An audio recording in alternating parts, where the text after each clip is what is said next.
The story began in a bustling town, filled with adventurers walking through the streets. His name was Rita Dixon. He was a member of the C-rank party, Jet Black Wolves. Because he admired the life of adventurers, he came to the royal capital when he was 25. Now, 5 years later, he was the only one who still remained an F-ranker at 30 years old. He may have been weak in combat, but a girl suddenly sat on the ground, saying her knee hurt. The other child looked at her and called her weak as always, while another told them to leave her behind. Rita noticed the children and walked over to them. He politely approached, then asked if he could look at her knee for a moment. While crying, the girl asked why.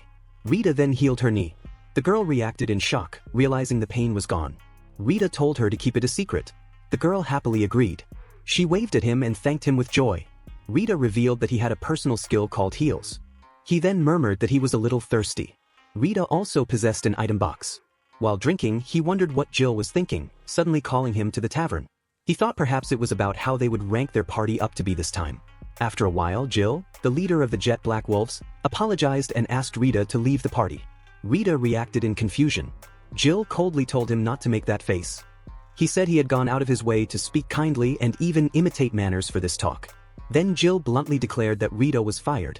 Rita stood up and questioned Jill, asking what had happened so suddenly. Jill replied that it was not sudden at all. Their party now had a chance to rise from C rank to B rank. Rita said he had already heard about that, but did not understand why it led to this. Jill answered that Rita had only been useful as a substitute for potions and as someone to carry luggage. He no longer wanted Rita slowing them down. Rita tried to argue that he had still supported the party, but Jill angrily slammed his cup onto the table. Jill said they had been struggling desperately ever since they were 10 years old. Someone who only started in his mid-20s and had never ranked up at all should quietly disappear. Then Jill calmly added that Rita should leave behind all the items they had entrusted to him until now. When Rita tried to speak, Jill cut him off again and said they could not afford to hand over any equipment when they were about to challenge the next rank. Rita shouted for Jill to wait a moment. Without those items, he would no longer be able to work as an adventurer. Jill smirked and questioned him about being an adventurer at all. He told Rita that he was never suited for that life and should return to the countryside to plow fields instead. Rita fell silent, his fists tightly clenched. After a long breath, he told Jill that he understood. This was their farewell. Jill replied that he never wanted to see him again and called him useless. Rita walked away in silence. Behind him, Jill shouted that their rise to B rank was now guaranteed and loudly thanked him for leaving. Rita continued walking quietly. Then a girl suddenly called out in surprise after noticing him. Rita turned and recognized Rincer. Rincer, who was Rita's lover, looked at him and asked if he had quit being an adventurer. She then noted that if he had quit, his income would be gone as well. Rita quietly admitted that was true. Rincer paused for a moment. Then she told him that if that was the case, she had no more use for him, and they were breaking up. Rita reacted in confusion, unable to understand what she meant. Rincer remarked that he truly was a slow person. She told him that if he no longer had money, there was no value left in dating him. Rita repeated her words in disbelief. He reminded her of everything he had done for her until now. Rincer asked if he meant the money. She said that since she had allowed someone like him to go out with a beauty like her, it was only natural for him to hand over money. She asked if that was not obvious. Rita answered that the money was for the parents she told him were buried in debt. He only wanted to help her family. Rincer laughed lightly and questioned him about those parents. She told him he truly believed that story. Then she coldly added that she had not even seen her parents' faces in years. Rita asked if that meant she had lied to him and wondered why. Rincer stepped closer to him. She told him it was for the money and asked what else he could have expected. She then turned and walked away, saying goodbye because she had another date to attend. Rita asked who the date was with. Rincer replied that it was with someone who had plenty of money. A superior adventurer, unlike him. Rita tried to stop her, refusing to accept it. Rincer waved him off and told him goodbye, adding that he should never speak to her again. As she walked away, Rita quietly murmured Rincer's name. Rita stood alone at night, broken and weighed down by sorrow. By the next morning he was still asleep on his bed. Empty beer bottles were scattered across the floor. Rita slowly woke up and noticed that morning had already come. He sat upright, rubbing his head as pain throbbed through it. He wondered if he had really drunk that much yesterday. Then the memories of last night returned all at once. Rita gave an awkward laugh. He noted to himself that he still had it in him to laugh. Rita then slapped his own face and declared that he would refresh himself first. After that, he needed to look for a new job today. Later, at the Adventurers Guild, capital headquarters, Rita looked around and hoped there would be something he could do. A girl suddenly told him that she had kept him waiting. Rita flinched in surprise. He turned toward her and awkwardly recognized Syra. Saira then asked him to follow her to the back and requested that he explain his situation there. Rita tried to protest, saying it was not yet his turn, but Saira firmly asked him again to come with her. After some time, Saira declared it unbelievable and questioned why Jill would do something so shameless. Rita looked at her in confusion. Saira then stated clearly that Jill was acting under a misunderstanding. She explained that the guild had extended the rank-up proposal to the entire party, and that naturally included Rita as well. Rita showed clear confusion at those words. Saira, a staff member of the Adventurers Guild capital headquarters, explained further that while Rita's adventurer rank remained low, he still possessed an item box and healing magic, both of which held value. Rita responded that his healing magic could easily be replaced by potions, and that his item box was only useful for carrying things around. Saira let out a deep sigh. She said she understood now. Those irresponsible people must have planted such thoughts in him so they could continue using him for their own convenience. Saira then told Rita firmly that both his healing magic and his item box were extremely rare abilities, and that he needed to understand that. She added that if the jet black wolves had not always been causing so much trouble, Rita would have already risen much higher in rank by now. Rita awkwardly remarked that such a thing sounded silly. Saira suddenly raised her voice in frustration, telling him that he did not understand his own value at all. Rita tried to calm the situation and told Saira to set that aside for now. He explained that he had come there today to look for new work. Saira blushed slightly and excused herself for losing her temper. She then told him that they currently had several jobs available for him to review. On top of that, there were also a number of parties actively looking to invite healers to join them. As Rita looked through the notices, one headline caught his attention. It was an immigrant recruitment posting. Rita pointed it out to Saira.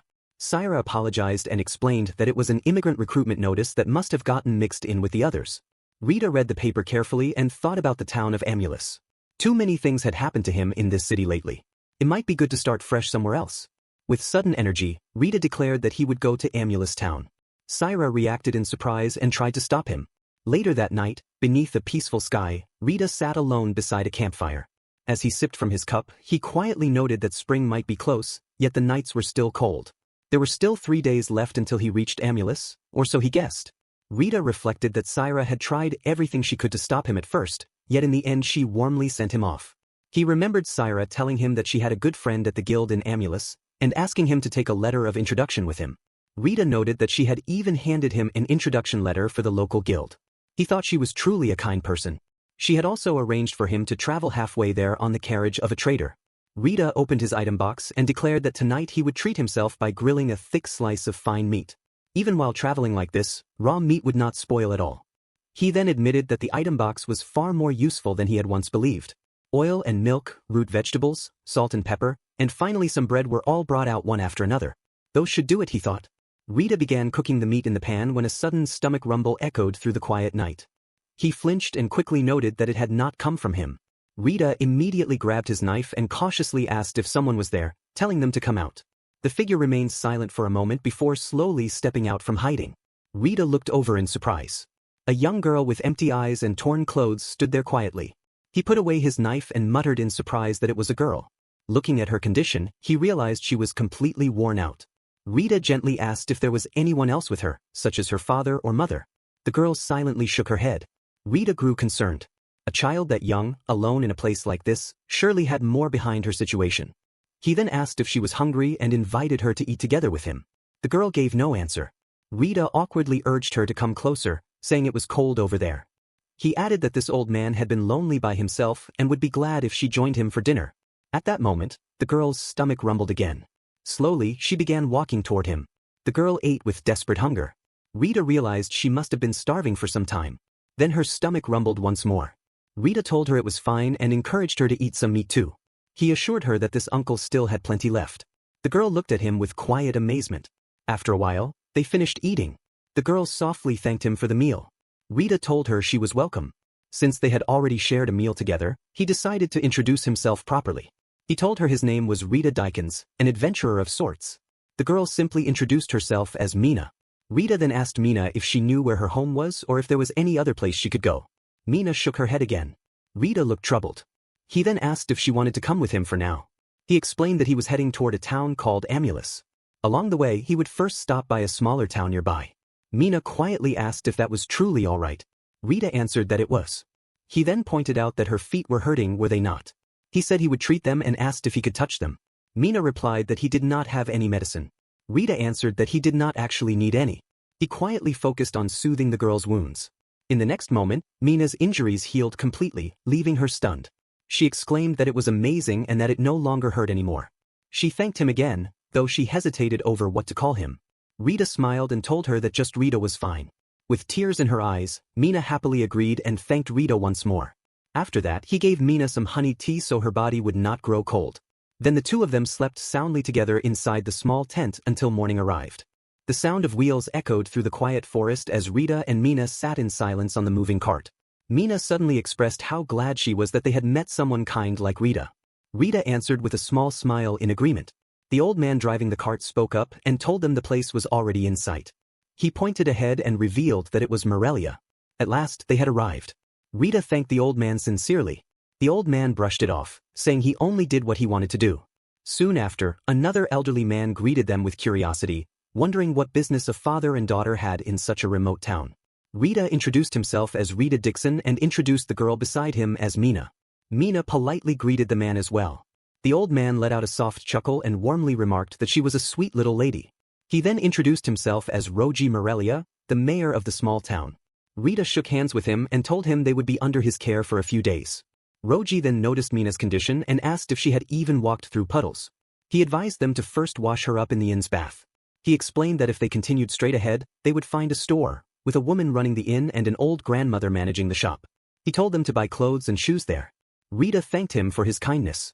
Roji chuckled again and said that even if the town had little to offer, the people were kind and the food was delicious, so they could rest and relax there. The doorbell rang suddenly. A cheerful woman welcomed them into Sparrow's Wings Inn. Rita awkwardly mentioned that they wished to stay the night. The woman glanced at Mina and immediately decided that the girl should take a bath first. She rushed to a cabinet, opened it, and quickly assigned them room 201 on the second floor. She explained that the price included meals and cost 2 silver coins. She also pointed out that the bath was to the left. Then she tossed a pair of boots to Rita, explaining that Mina could not go shopping barefoot. She added that she would take them back later, so they should go shopping after the bath. Rita thanked her deeply. The woman only winked and brushed it aside. Mina, slightly shy, quietly thanked the woman as well. Rita then said they would head to the bath first, and Mina agreed. A sudden thought crossed Rita's mind, and he asked whether Mina could bathe by herself. Mina flinched at the question and shyly insisted that she was no longer a child. At the women's bath, Mina removed her clothes and carefully placed them in the basket. Lost in a daze, Mina suddenly murmured about father and daughter, her voice soft and confused. After a while, Mina told Rita that she had returned. She worriedly apologized and asked if he had waited long. Rita assured her it was fine, and more importantly, they would now go buy clothes and shoes. The woman at the inn gave them a thumbs up and happily urged them to go and buy some cute clothes for her. Mina looked confused at the remark. Rita waved to the woman and told her they would be heading out. Afterward, they entered the store. A voice welcomed them inside.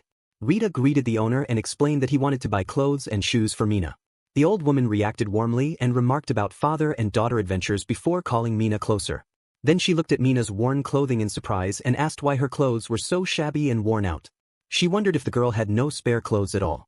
Rita scratched his head and gave a vague answer. The old woman told them to wait for a moment while she searched for something that would fit. When she returned, she brought a pair of boots and a one-piece outfit made from fairly good fabric, suitable for a short trip. She then called Mina over to try them on. Mina quietly entered the dressing room. The old woman suddenly asked Rita if there was a reason behind it all. Rita answered that he had come to this town to see whether there was anyone who knew her, but there was still uncertainty.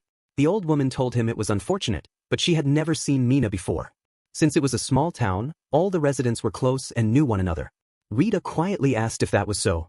Mina then peeked through the curtain and softly called for Rita. She stepped out of the dressing room. Mina stood there anxiously, fidgeting with her fingers as she waited for Rita's reaction. The old woman gave Rita a small shrug, signaling him to respond. Rita then told Mina that she looked cute. In his mind, he already knew she was cute, but he had not expected it to this extent. The old woman then asked if they should choose more clothes for her as well. Mina reacted in surprise. The old woman reminded her that she was traveling, and one set of clothes would never be enough.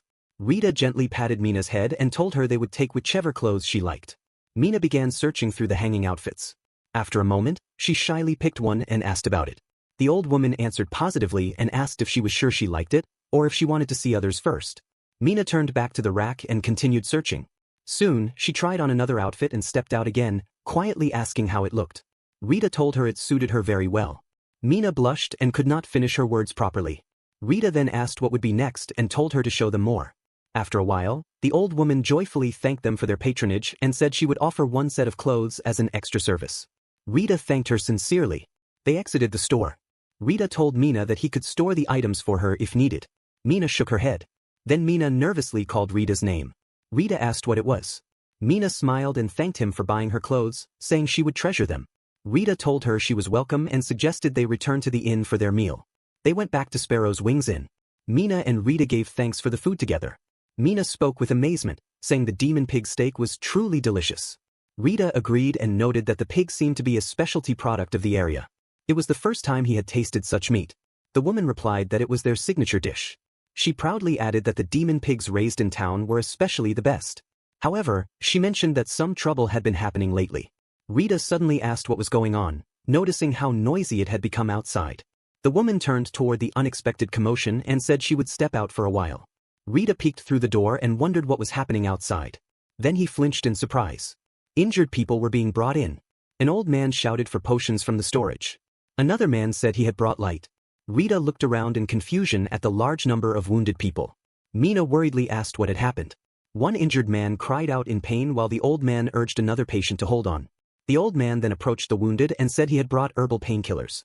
Another voice cried out in shock that there were even fatally injured people among them. Rita quickly stepped forward and excused himself, saying he was an adventurer who could use healing magic and asked to help. The woman noticed Rita. Mina watched in surprise as Rita told her to stay at the inn. Mina refused and insisted on coming too. Rita urgently asked to be taken to the fatally injured first. The woman pointed toward a certain place and directed him there. The old woman shook her head and said that without a priest's healing, the man would be finished. His stomach had been torn open. Rita answered that he would try for now. He then cast healing magic. Mina approached them carrying bandages and herbs. She asked what had happened to everyone. The old woman turned to her warmly and thanked Mina. She then explained that a pack of wolves had suddenly appeared out of nowhere and attacked their livestock. The injured man let out a weak chuckle and said they ended up like this when they went to hunt the wolves. He told Rita that he was fine and urged him to help the others instead. Rita sharply told the man that since he was awake now, he needed to stop talking. Rita worriedly realized the wound was not closing and thought he should have learned advanced healing magic. Rita then firmly declared that if one cast was not enough, he would keep using it as many times as necessary. He repeatedly cast his healing spell. Slowly, the fatal wound began to close. The injured man looked shocked and asked if the pain was gone. He tore away the bandage and stared in disbelief. He shouted that he had been healed. The old woman stood stunned and wondered if Rita could use healing magic equal to that of a priest. The injured man deeply thanked Rita. Rita calmly replied that it was only beginner-level healing magic. He then silently activated Wind Wash in his mind. After that, he called for the next fatally injured person. A man quickly answered that there were 4 more. With tears in her eyes, the old woman said this power might even save her son. Mina encouraged Rita and wished him the best. Rita answered confidently and told her to leave it to him. Sweating heavily from the strain, Rita eventually announced that this was the last one. He silently cast heal in his mind once more. The injured man happily moved his healed arms in amazement. He then bowed deeply to Rita and thanked him. Rita wiped the sweat from his face and let out a tired sigh. Suddenly, a voice called out to Rita. The gathered crowd bowed before him. Roji Melia stepped forward and said they could not thank him enough for saving their people. Rita quickly asked them to raise their heads, saying he had only done what he was supposed to do. Roji apologized for causing him trouble and said they could only offer 500 silver coins for his hard work. Rita immediately refused, saying it was too much. He explained that he had only acted as a substitute for potions and could not accept that amount. Roji told him to stop joking, saving that many injured people would normally cost 2,000 silver coins. Rita reacted in surprise. The old woman then asked whether Rita was perhaps a priest or healer, wondering how he could not know the cost of treatment. Rita scratched his head and said that since wounds could heal on their own, he had never cared much about such matters. The woman looked at him in amazement and explained that only a handful of people could use healing magic. Even treating a small wound usually required expensive potions. Roji added that if a priest were healing someone on the verge of death, he could only imagine how much payment they would demand. The old woman then told Rita that even if it was truly beginner healing magic as he claimed, the nobles would still want such an ability for themselves. Rita could only ask in confusion. Then Rita thought about what Syra had once said regarding his own value. Rita suggested that perhaps taking that day's accommodation as payment would be enough. Roji Melia shook his head and said that alone would not be enough. Mina suddenly offered another idea, suggesting that they be given accommodation the next time they visited again. Roji considered it and then proposed something better. From that day onward, whenever they came to Melia, their stay would be free of charge. Mina smiled happily and asked Rita if he was not glad. Rita responded with an awkward smile. Rita then told Roji that he would accept it. After that, he asked whether the men were planning to head out and hunt the demon wolves. Roji answered that they had no choice. If things continued like this, their livestock would keep being attacked, and eventually the wolves might even enter the town itself. Rita then asked to join them as well. Roji looked surprised and asked if he truly meant it. Rita turned to Mina and explained that they were on their way to Amulus. He did not want the two of them to be attacked while traveling alone. He added that although there was not much he could do, he also knew some offensive magic and believed he would not hold them back. Roji immediately denied that thought, saying there was no way Rita would hold them back. Just having someone who could use healing magic would allow everyone to fight with ease. Rita smiled and said he would be in their care. Roji replied the same, warmly placing themselves in Rita's care as well. Afterward, back at Sparrow's Wings Inn, Rita let out a sigh and said he felt refreshed. He then told Mina that she had done well too. Mina thanked him. Mina smiled, then suddenly called out to him. Rita turned toward her curiously. Mina blushed and told him that he had looked really cool. Rita immediately blushed in embarrassment and awkwardly thanked her. He then told her he was about to turn off the light. Mina quietly agreed. Rita extinguished the light and wished Mina good night. Mina returned the greeting. Later, morning arrived. The men had already gathered together. Rita greeted everyone with a good morning. The men cheerfully greeted him back. Another man then told Rita to give them orders. Rita answered firmly that they would now go hunt some demon wolves. The men shouted their agreement in unison. Time passed, and the demon wolves surrounded the wagons as the men raised their weapons and took defensive positions. The wolves stared at them with fierce eyes. A woman apologized to Dict and said they had gotten her right leg. Dict called out to her in shock, recognizing it was Feifa. He cursed and wondered why demon wolves were this close to town. Dict then shouted for everyone to protect their employer and the wagon. Feifa cried out in pain. One of the men shouted that the wolf's fur was so tough that even arrows could not pierce it. Dict cursed under his breath and worried about how things were turning out. He suddenly asked Feifa if she could still use magic. Feifa answered that she could still continue. She silently cast a spell in her mind, calling on the spirit of fire to burn down the enemy. Then she released Fireball. The spell struck one of the wolves, leaving only a small burn as smoke rose from its fur. Feifa realized it was useless. She cast the same spell again, knowing one attack alone would not defeat them. Dict suddenly flinched in surprise as a wolf slipped past him. The beast lunged straight toward Feifa with its jaws wide open. Feifa cried out in fear as tears gathered in her eyes. At that instant, Rita crashed into the wolf and drove it away from Feifa. The wolf slammed onto the ground. One of the men shouted in excitement. He raised his sword and successfully stabbed the fallen wolf. The men then shouted for everyone to follow Rita and Commander Riggs. Commander Riggs called for them to move, and the men answered in unison. Rita quickly warned the commander that even if wounds were healed, lost blood and physical strength would not return, so they should not act too recklessly. Rita then approached Feifa and excused himself. He immediately realized her bones were broken. Feifa looked at him with confusion while sweating heavily from the pain. She cried out when Rita touched the wound. Rita silently cast heal in his mind. While working, he asked whether they were adventurers. An old man suddenly called out to Commander Riggs. Riggs turned in surprise and recognized him as Eric. Eric confirmed it was him and explained that they were escorting a peddler from the capital. Rita then announced that it was done. Feifa's wound had completely healed. Feifa shouted in disbelief that she had been healed. Dick then asked Rita if they were going to help them as well. Rita moved forward and healed him too. Rita answered that it was true. They had come there to hunt the demon wolves. Eric thanked Rita deeply and tried to speak about treatment costs. Rita immediately cut him off and told him it was fine, as it would be free of charge. Dick shouted his thanks and declared that he and Feifa would handle the left side of the carriage. He said the right side would be left to the people of the town. The others shouted their agreement and launched their attack against the wolves. The men roared as they charged. Commander Riggs ordered everyone to surround them one by one and kill them. Commander Riggs then sat beside Rita and said that at this rate, they might be able to completely subjugate the demon wolves. Rita quietly cast a healing spell on the man's injured leg. Suddenly, Rita told everyone to wait. The men flinched in surprise. Someone shouted that something was coming. Then a massive demon wolf appeared before them. The men froze where they stood. Rita shouted in shock at the sight of it. Commander Riggs exclaimed that it was enormous and wondered if it was the boss. The giant demon wolf swung its tail and struck the men, sending them flying. When the dust settled, only Rita and Commander Riggs remained standing. The massive beast fixed its fierce eyes on them. Commander Riggs nervously asked if it was staring at them. Rita answered that he thought so too. The wolf let out a thunderous roar and leaped toward them. As it charged forward, its huge body crashed past the others and hurled more men into the air. Commander Riggs cried out in panic as it closed in. He admitted he might not be able to do much, but he would still protect Rita. Rita answered that he would have to attack as well. He closed his eyes and quietly chanted in his mind, calling upon the spirit of fire to burn the enemy. A cluster of fireballs suddenly appeared, stunning Commander Riggs. Rita released the spell, and the fireballs shot toward the beast from every direction. They struck it repeatedly from all sides. The monster halted in its tracks. Rita shouted that it had stopped.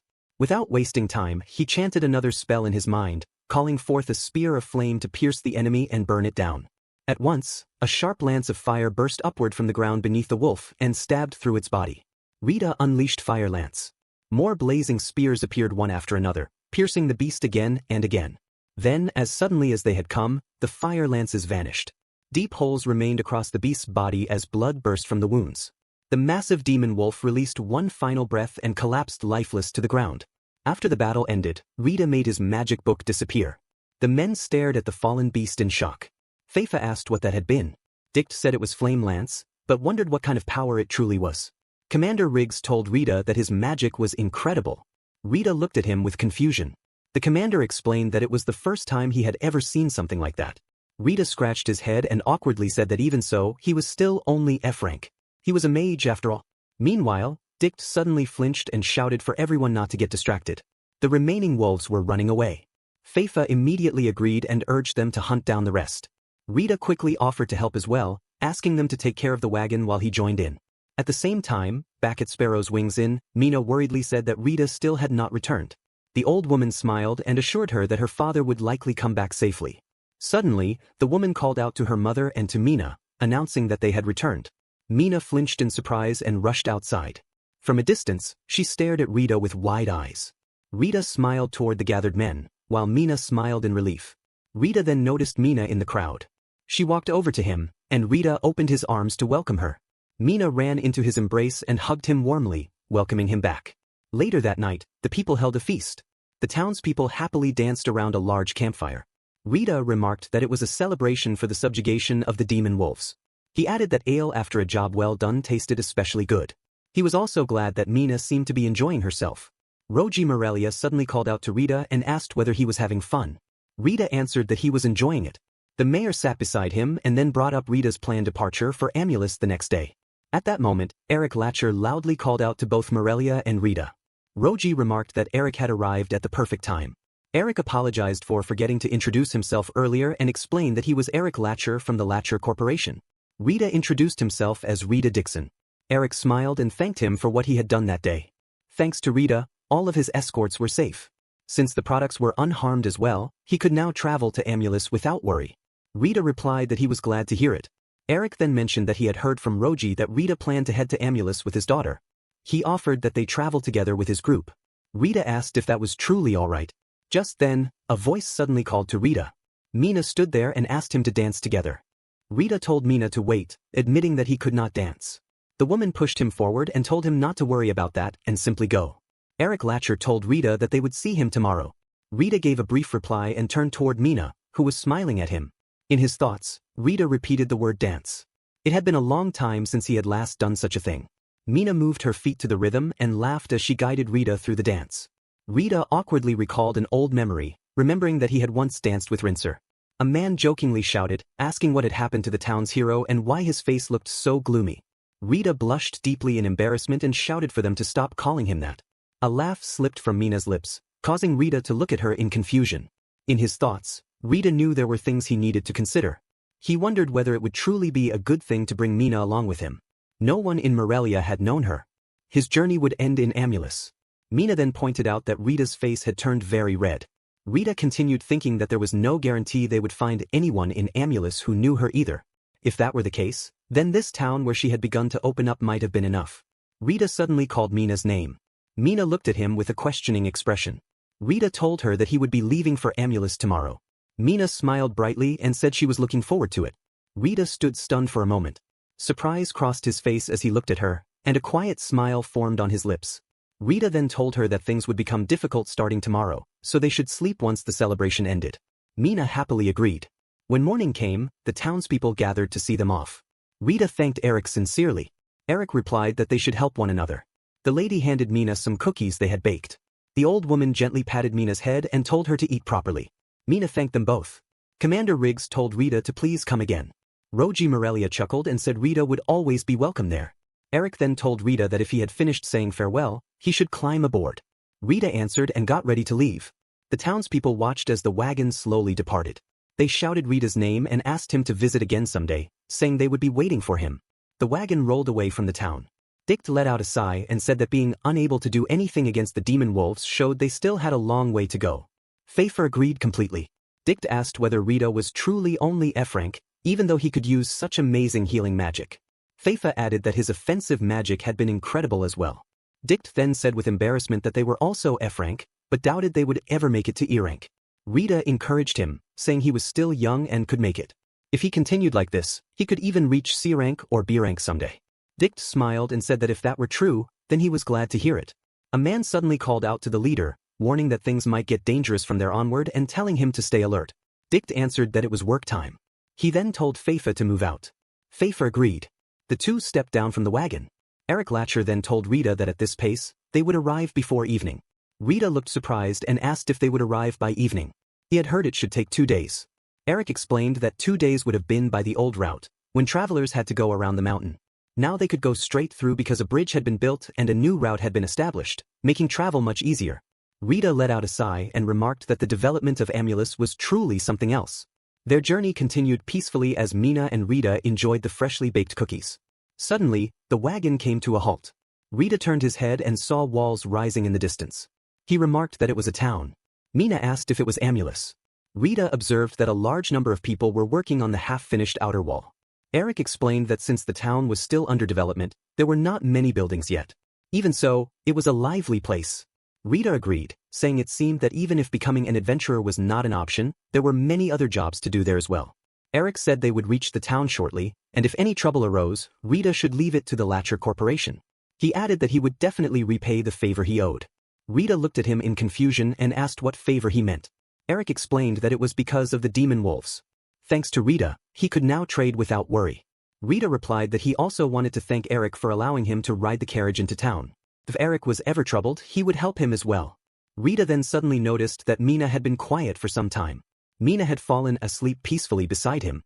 Eric laughed and said their conversation must have been boring to her. At last, they had arrived. Eric announced that they would now head toward the merchant gates. Dick called out to Rita and said they would meet again, hoping to do quests together when the chance came.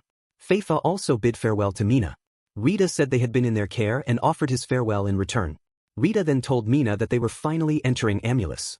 Mina rubbed her eyes and quietly answered. Rita took Mina's hand, and together they walked through the entrance of Amulus. In the bustling town of Amulus, Rita and Mina walked side by side while Rita read the letter given to him by Syra. Before long, they arrived at the Adventurer Guild Amulus branch. As they stepped inside, they were greeted by the guild receptionist, Melia. With a warm smile, she welcomed them and asked what business they had that day. Rita answered that he wished to migrate and register with the guild there. Melia repeated that he wished to transfer to their branch, then gestured for them to come closer. She placed a form before them and asked him to fill it out. While writing, Rita quietly muttered about first names. He wrote down Rita Dixon and then paused in thought for a moment before continuing. After Rita completed the form, Mina glanced at it and looked slightly surprised when she saw the name Mina Dixon written there. Rita apologized for writing it on his own and then asked if she disliked it.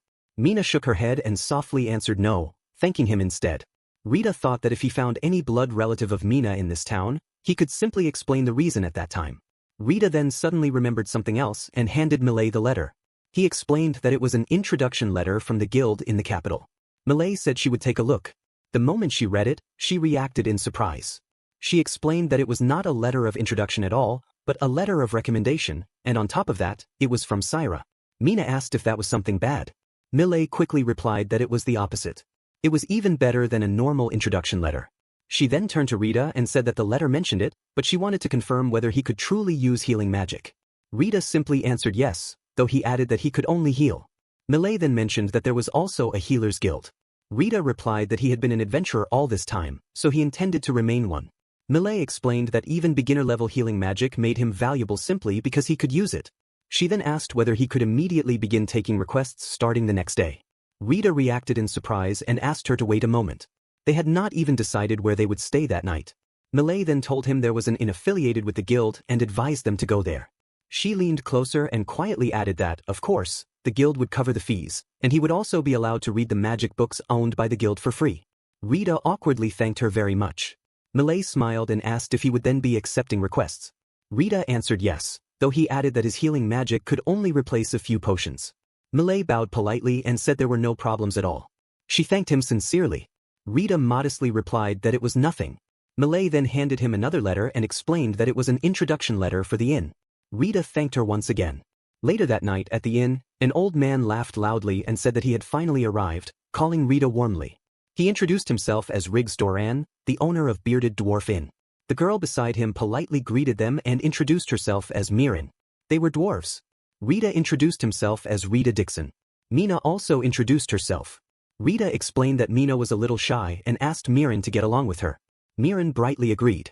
She immediately held Mina's hand and said that since Mina was going to live in this town, they should become friends. Mina softly replied in agreement.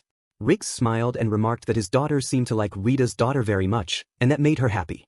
Rita hesitated for a moment and clarified that Mina was not actually his daughter.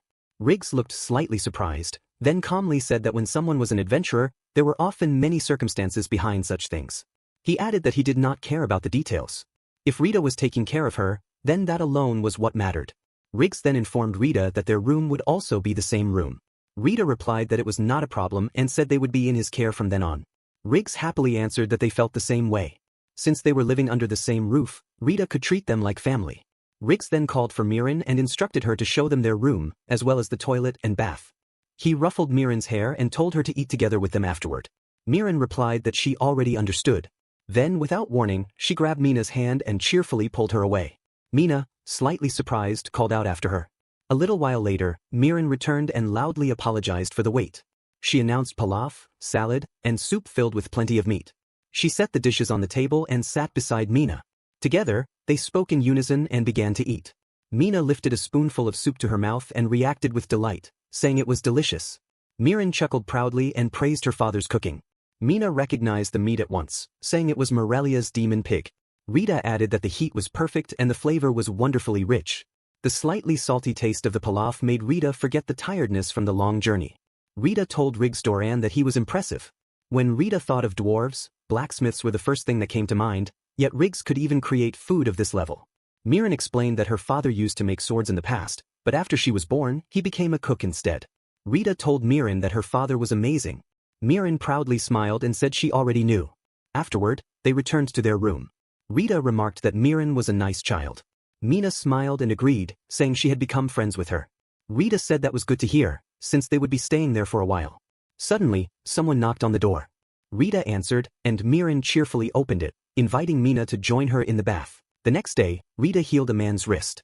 Tex looked on in amazement and noted that Rita had even healed 3 seriously injured people while bringing a child along to escort lumberjacks.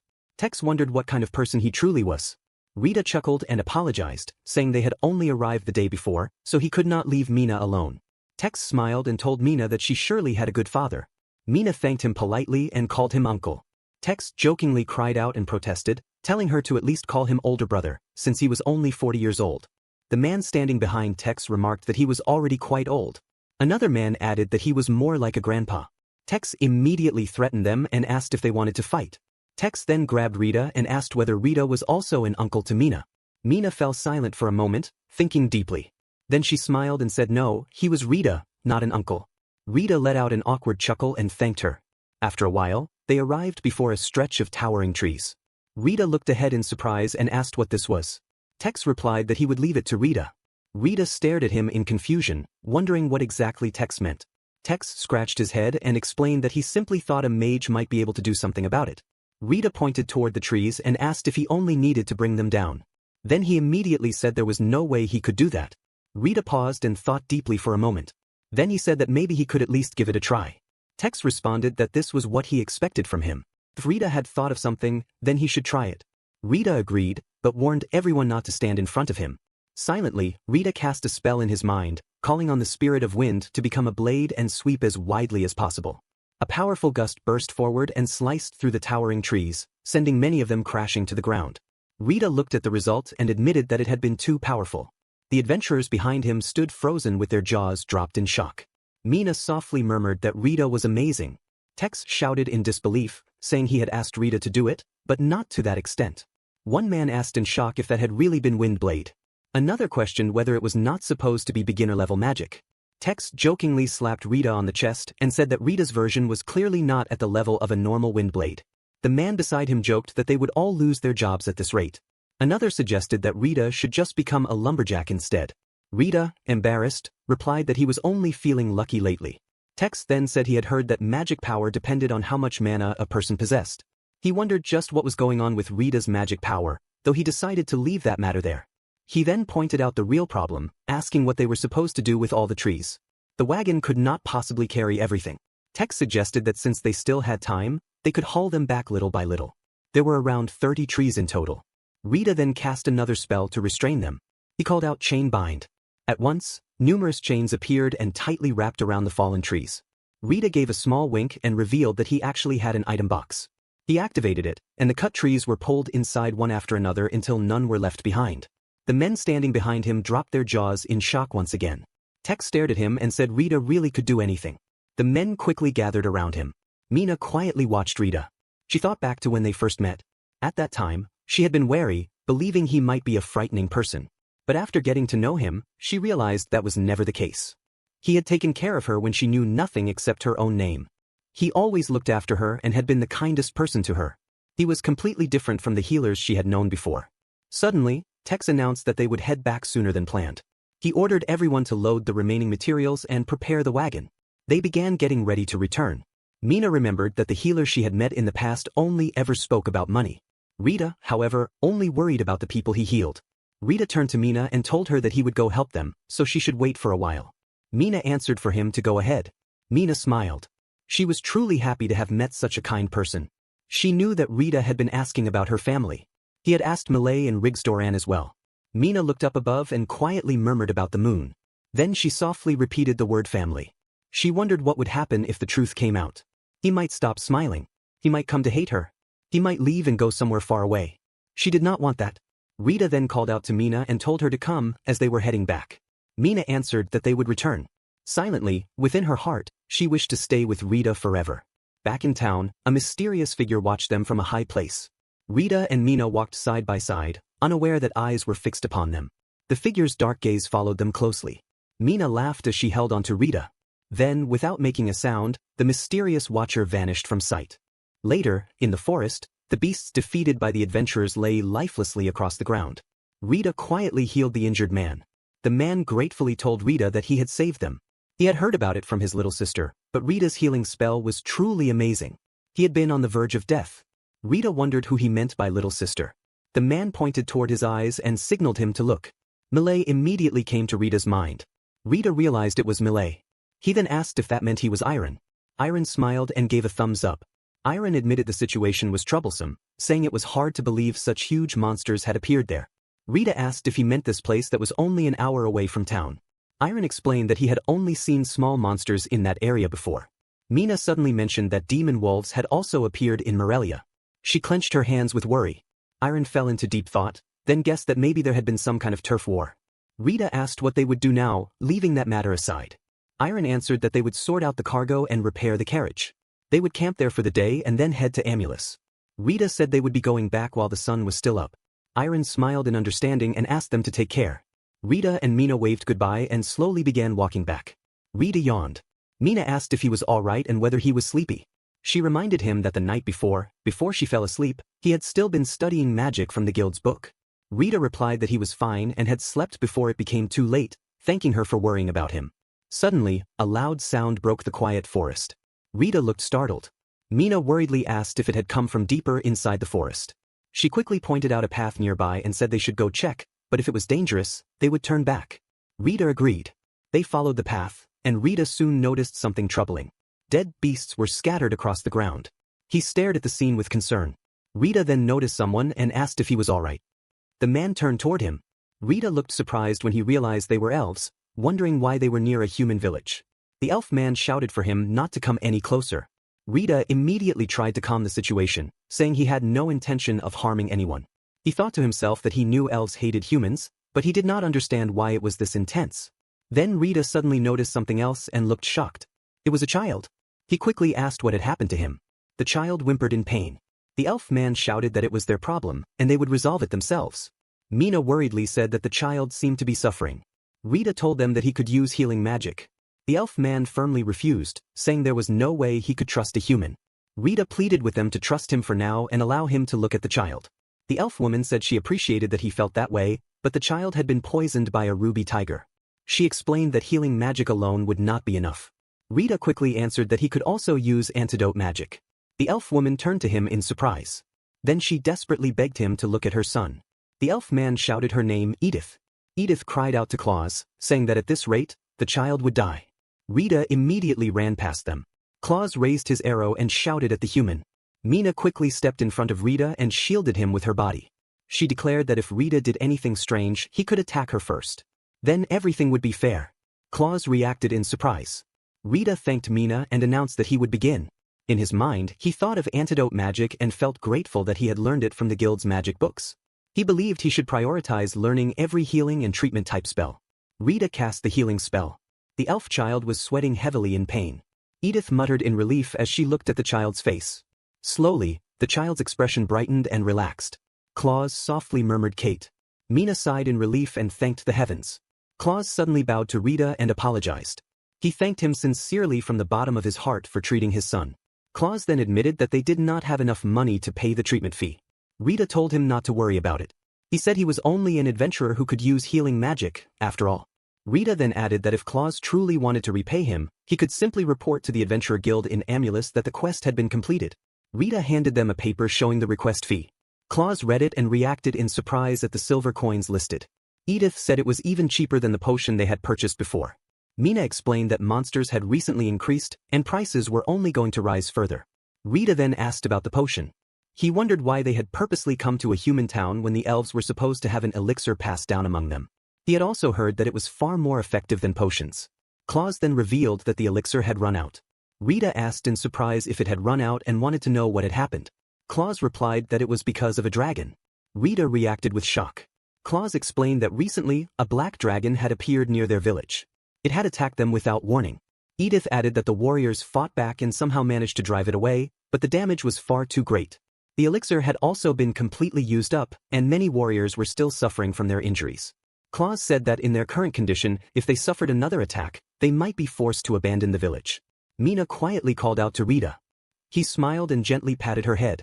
Rita then asked Claus if possible, could he take him to their village. He believed his healing magic would surely be useful there. Edith turned toward Claus and softly called to him. Claus agreed and said he would trust him. He then paused, unsure of what to call him. Rita introduced himself as Rita. Claus said he would surely persuade everyone in the village, and asked him to please save their warriors. Afterward, night arrived. While unconscious, Kate felt something shaking beneath him and wondered if it was a carriage. His body no longer hurt. He thought he was probably already dead. Kate slowly opened his eyes. Mina immediately asked if he was all right. Kate looked confused. Mina worriedly asked whether it still hurt and if he was fine. Kate looked at her in surprise and answered that he was. Mina smiled widely in relief and said she was glad. Feeling overwhelmed, Kate wondered what was happening. He remembered coming with his father and mother. They had hidden their ears and brought potions from the human town. Then they were attacked by a ruby tiger, and when it struck him, he thought he had met an angel. There was also an old man beside her, but that did not matter. Mina placed a wet towel on his forehead. Kate suddenly sat up. Mina reacted in surprise. Kate blushed and quickly introduced himself as Kate, thanking her for taking care of him. Mina told him her name and said they should get along well. Kate asked Mina where she had come from. When he heard Amulus, he shouted in excitement, saying he had also gone there that day. Mina awkwardly replied in understanding. Kate then spoke nonstop. He proudly shared that his father was better with a sword than with a bow, and that his mother was skilled at cooking and medicinal herbs. Rita looked around in amazement, noticing how the trees were making a path for the carriage. Mina added that once the carriage passed, the trees would return and close the path again. The wagon suddenly came to a stop. Mina looked around in confusion and wondered why it had stopped. Kate explained that it had not truly stopped, and that only elves could use this ancient teleportation magic. Suddenly, they vanished into thin air. In the next moment, they appeared inside a village. Rita quietly muttered that this was it. Edith confirmed that it was the village of the elves. Mina nervously reacted in worry. They stood at the entrance. Claus called to Rita and apologized, then asked if he could heal the warriors right away. Rita immediately agreed and said that was exactly why he had come there. An elf suddenly noticed Claus had returned safely. Another quickly reacted and pointed out that a human was with him. The elf angrily demanded to know what this meant. Guards immediately surrounded them. The elf man shouted and demanded to know who had given permission for a human to be brought inside. Claus raised his voice and told everyone to listen. He explained that Rita could use healing magic and had even saved Kate's life after he was attacked by a monster. The elf man questioned whether he was truly a healer, saying human healers only cared about money. Mina quickly defended Rita and said he was not like that. Kate also shouted in support, declaring that Mina's father was not that kind of person. At that moment, an old elf appeared and demanded to know what all the commotion was about. The elf man addressed him as elder. Edith stepped forward and said her family would vouch for Rita, pleading for him to be taken to the warriors. Rita calmly addressed the elder and introduced himself as Rita Dixon, an adventurer who could use healing magic. He explained that he could at least perform healing equal to a high potion and wished to treat the injured as soon as possible. The elder remarked that for a human healer to visit their village at such a time was unusual. He looked at Rita with suspicion. Rita stared back, slightly nervous. Then the elder suddenly smiled and said that perhaps it was time for them to make some changes. He agreed and called for Rita Dixon to save their warriors. The guards behind them reacted in shock at the elder's decision. They then entered the room. Rita muttered in surprise at what he saw. Injured warriors were lying everywhere. The elder explained that they were fortunate, because thanks to Hildigarda, there had been no deaths. Mina curiously asked about Hildigarda. The elder explained that even without using a bow, Hildigarda was the strongest warrior in the village through magic power alone. Everyone had fought the battle under Hildigarda's direction. However, while protecting everyone, she ended up taking the dragon's breath attack herself. The elder said that with the pride of a warrior, even when elixirs and potions were not enough to heal her, she insisted they be used on the others instead. Rita remarked that Hildigarda was truly amazing. The elder replied that her injury was extremely fatal. No, it was a dire situation. Even if he could not fully heal the wounds, simply easing her pain would still mean something. The elder paused. Rita answered that he would do what he could. The elder told him that she was in the room behind the curtain. He then announced that they were entering. Rita and Mina slowly stepped inside. The elf women in the room turned to look at them. A girl was lying on the bed, her body wrapped in bandages. Rita looked surprised. He quietly asked in disbelief if it was a girl. He then muttered in amazement that such a girl was the village's strongest warrior, Hildigarda. The girl named Hildigarda slowly opened her eyes and looked toward them. She gradually pushed herself up and called to the elder. The elder quickly told her not to get up. Hildigarda then asked why a human was there. She fixed them with a firm and steady gaze. Hildigarda asked why a human was there. The elder answered that he had brought him, and that he could use healing magic. Rita introduced himself as Rita Dixon and said he would heal her. He then slowly approached her. Hildigarda reacted sharply and refused to let him touch her. Rita gently pushed her back onto the bed. Hildigarda cried out from pain. Rita silently cast a healing spell in his mind. Hildigarda shouted again in frustration, saying that if she could move, he would hear her complaints later. She repeatedly demanded to be let go. Rita raised his voice and told her not to move, warning that her wounds would open again. Hildigarda angrily protested, asking where he was touching. Rita replied that he could not heal her without touching her body. She continued resisting and demanded to know how long he planned to keep touching her. Without warning, she kicked Rita. Rita cried out in pain. Hildigarda then stood up. Slowly, the bandages wrapped around her body loosened and fell onto the bed. The girls in the room gasped and cheered when they saw her wounds were gone. Hildigarda looked at her own arms in surprise. She quietly muttered that the burns had vanished without a trace. She turned toward Rita and asked if he was truly Rita Dixon. Suddenly, she grabbed his clothes and spoke in disbelief, remembering how her flesh had been melting and even her bones had been visible. To heal something like that so easily, she demanded to know who this man truly was. Rita quickly told her to wait and asked that before anything else, she should cover her body. Hildigarda immediately flushed with deep embarrassment. The room became silent. At once, she kicked both the elder and Rita out of the room, then shouted for all the men to leave immediately. Rita awkwardly remarked that they had been kicked out. The elder chuckled and apologized. He then respectfully called him Rita Dano and thanked him for healing her. Rita smiled and replied that it was nothing, and that he was simply glad she was safe. He then added that since he still had mana left, they should heal the others as well. The elder smiled and agreed. Rita moved from one wounded warrior to the next, healing them one by one, with Mina staying by his side. Edith and Kate also helped. Mina and Kate soaked towels in water and used them to cool the patients. The elder said in amazement that everyone had been healed. Rita replied that there had been 50 of them. The elder chuckled and said that, as expected, it must have been tiring. Rita smiled and said he had been feeling good lately, and could sense his mana increasing. It felt as if a lid had been lifted from his body. Claus called out to the elder and reported that all the potions had been stored in the warehouse. The elder praised Claus for his work. Claus then turned to Rita and said that thanks to him, he had been able to store all of the potions. Rita replied that it was good to hear. The elder then interrupted and said it was about time for Rita Dano to get some rest. He asked Claus if he could guide Rita there. Claus agreed immediately. Edith then invited Rita to stay at their house for the night, mentioning that luckily their home had not burned down. Rita smiled and thanked them, saying they would stay the night. Mina then told Kate that they would get along well. Kate blushed and awkwardly agreed. Before long, Rita and Mina fell asleep. Afterward, morning dawned over the elven village. At the headquarters, Rita apologized for the intrusion as he entered the room with Mina. Hildigarda noticed that he had arrived. She asked if they were Rita and Mina, then sat upright on her bed. Mina smiled brightly and commented that her skin had become even more beautiful. Hildigarda simply replied with thanks. She then called to Rita and apologized for kicking him the day before. She explained that elves did not like humans, and Rita cut her off and asked if he could at least know the reason for that hatred. Hildigarda agreed and began explaining. She said that in the present age it had decreased quite a bit, but in the past, there were wicked people who kidnapped elves and sold them. That was the first reason. Because of their long lives, elves were forced into labor and slavery. They were imprisoned in the basements of wealthy men's mansions and tortured. She said she could not even count how many raids had been carried out to rescue them. She added that of course, many never returned alive. That was why humans were hated. They had begun creating distance between themselves and humans. Rita replied that he understood now, and that was what had happened. Hildigarda added that some elves still chose to leave the village and live among humans. Setting that aside, she then spoke about the healing of the village warriors. Hildigarda bowed her head and told him she was truly grateful from the bottom of her heart. Rita replied that he had only done what he was able to do, so she did not need to thank him. Mina pouted and scolded him, saying that even though One-chan was thanking him, he was brushing it aside.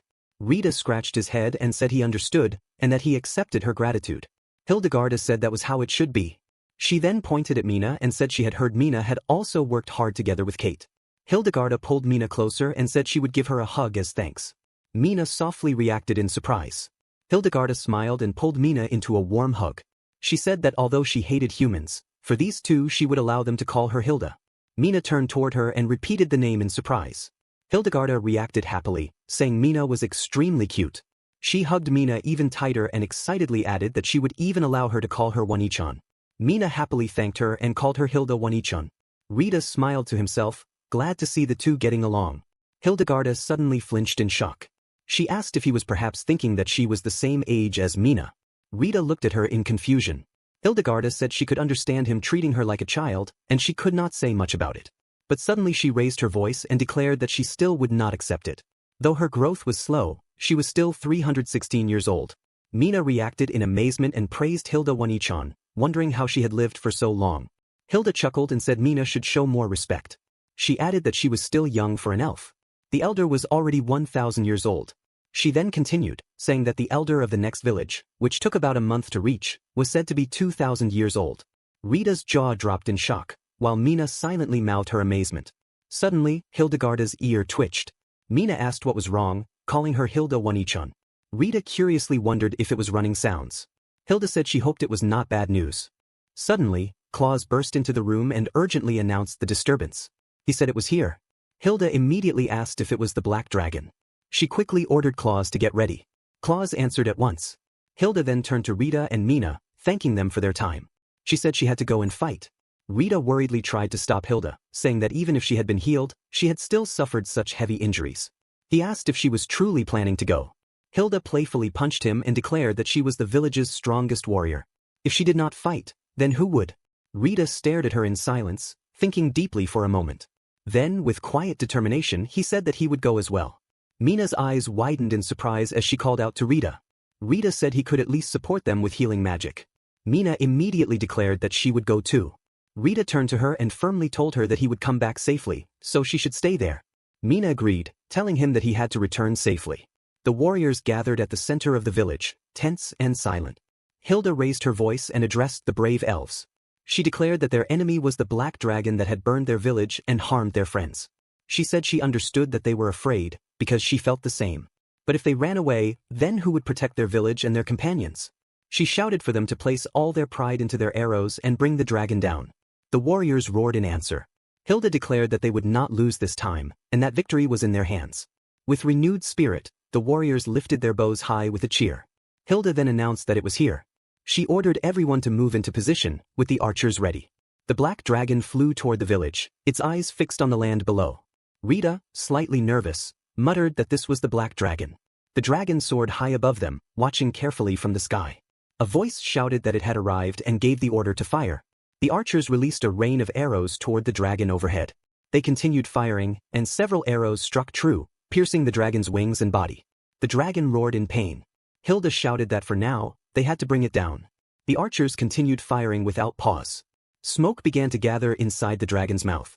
The dragon slowly opened its jaws. Hilda immediately shouted for everyone to watch out for its breath attack. She then commanded them to deploy the barrier. The black dragon released a massive blast of fire. The flames rushed toward the warriors, but a glowing barrier rose just in time and shielded them from the burning attack. Rita looked around in surprise and asked what this was. Even after blocking the flames, he could still feel the heat. The dragon's attack ended, and smoke curled from its mouth.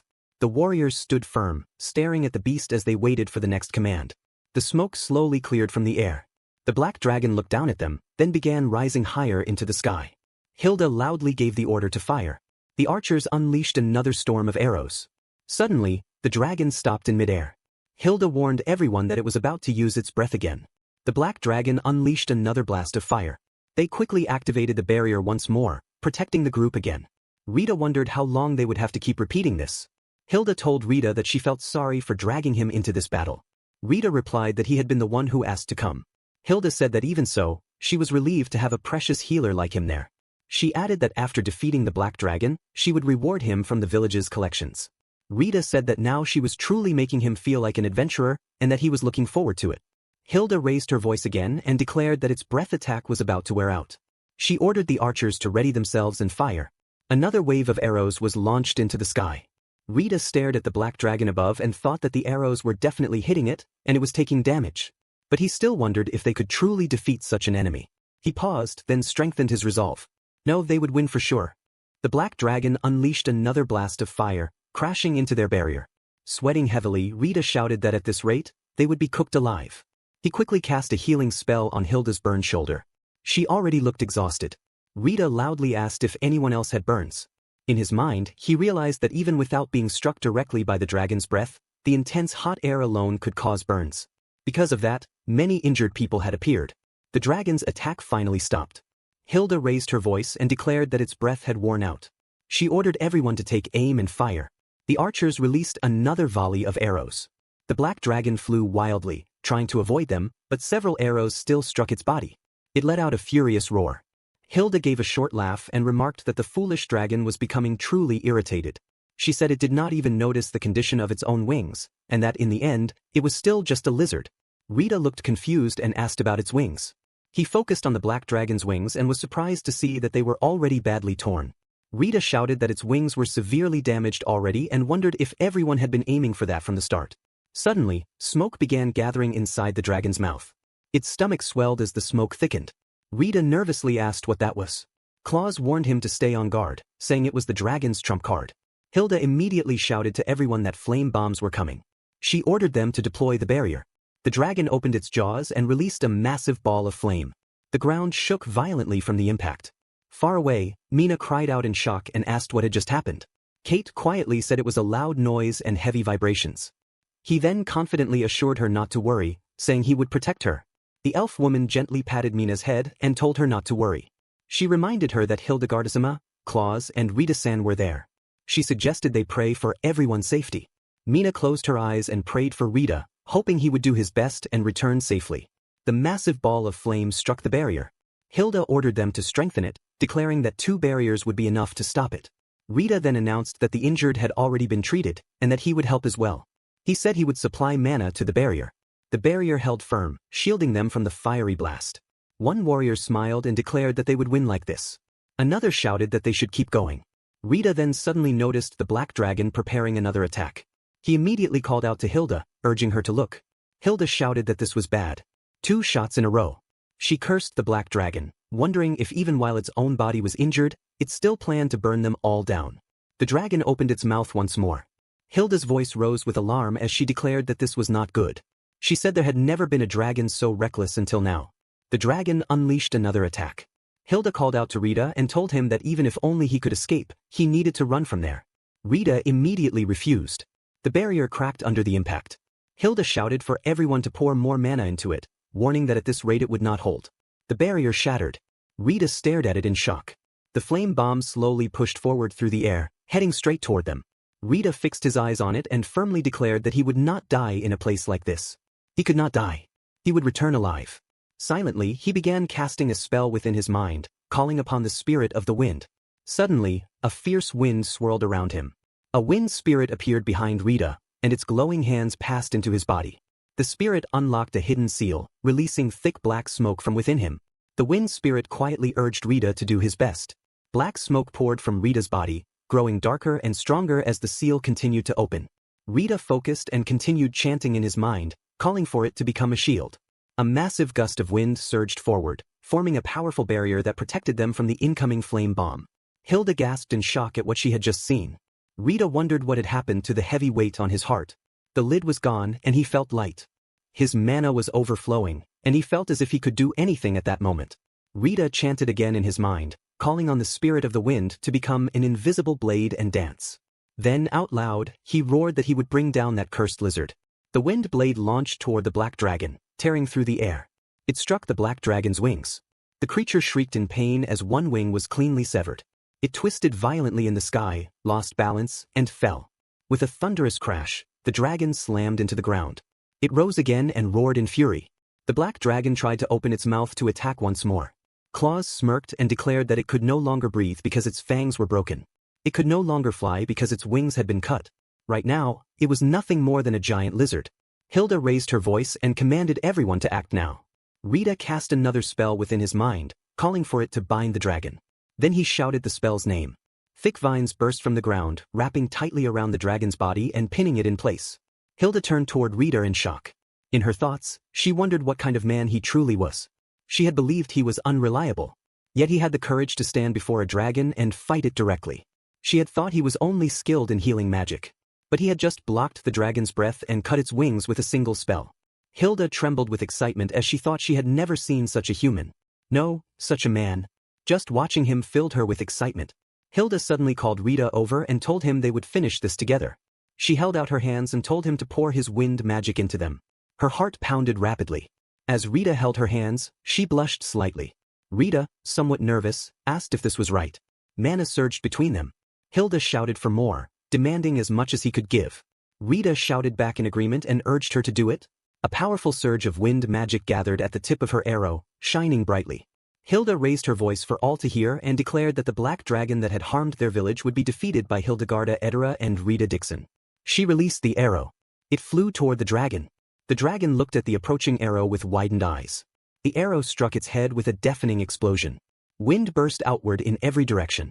As soon as the roots binding the dragon loosened, the massive beast collapsed to the ground with one final thud, motionless. Blood slowly trickled from its skull. Rita and Hilda stood still, staring at the dragon's lifeless body. Rita quietly asked if it was over. Hilda turned to him and declared that it was their victory. She then stepped forward and raised her voice high for all the warriors to hear. She called for them to let their cries of victory be heard across the entire forest and mountain, so all would know that they were still there. The elves cheered loudly for their forest, their earth, and their new friends, Rita Dixon and Mina Dixon. Joyful voices rose everywhere as laughter filled the air. Everyone celebrated together and enjoyed the feast. Edith asked Rita if the food suited his taste. Rita smiled and replied that the fruit wine was truly delicious. The woman giggled and remarked that he really seemed to like wine. Rita scratched his head and chuckled, quietly wondering to himself why she was so beautiful. Mina cheerfully said that the juice and food were also very delicious. Kate, blushing deeply, suddenly spoke up and said those dishes were delicious too, urging her to try them. Mina smiled warmly and thanked him. Mina then happily said that it felt like another festival. Rita agreed and said she was right. Kate looked slightly confused and asked what kind of festival she meant and where it was. While continuing to eat, Mina explained that 10 days earlier, they had held a festival in Melia after exterminating the demon wolves. Edith reacted with amazement and said he had even exterminated demon wolves. Rita shyly replied that no, everyone had worked together, just like this time. Suddenly, Rita became serious and said that although they had defeated the black dragon, things would still be troublesome from now on. Edith then called to Rita and told him to look at the seed resting in her palm. Rita asked if it was the fruit seed from the food they had just eaten. Edith silently cast a spell in her mind, calling on the spirit of the earth to grant the power of life.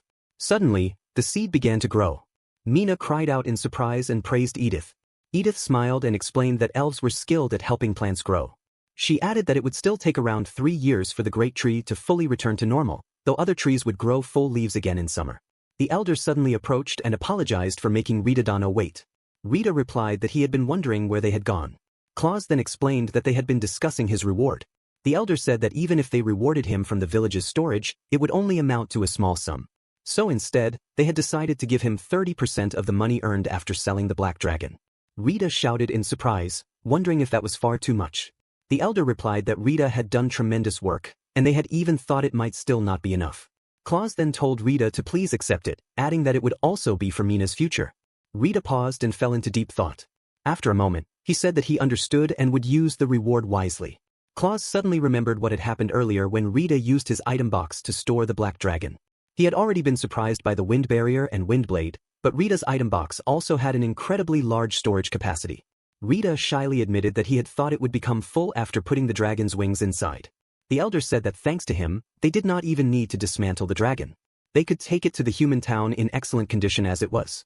Claus smiled and said they would use the money for rebuilding. They had also decided that from now on, they would interact with humans. Slightly surprised, Rita said he thought that was wonderful. Suddenly, Hilda spoke up and said that was not the only reward.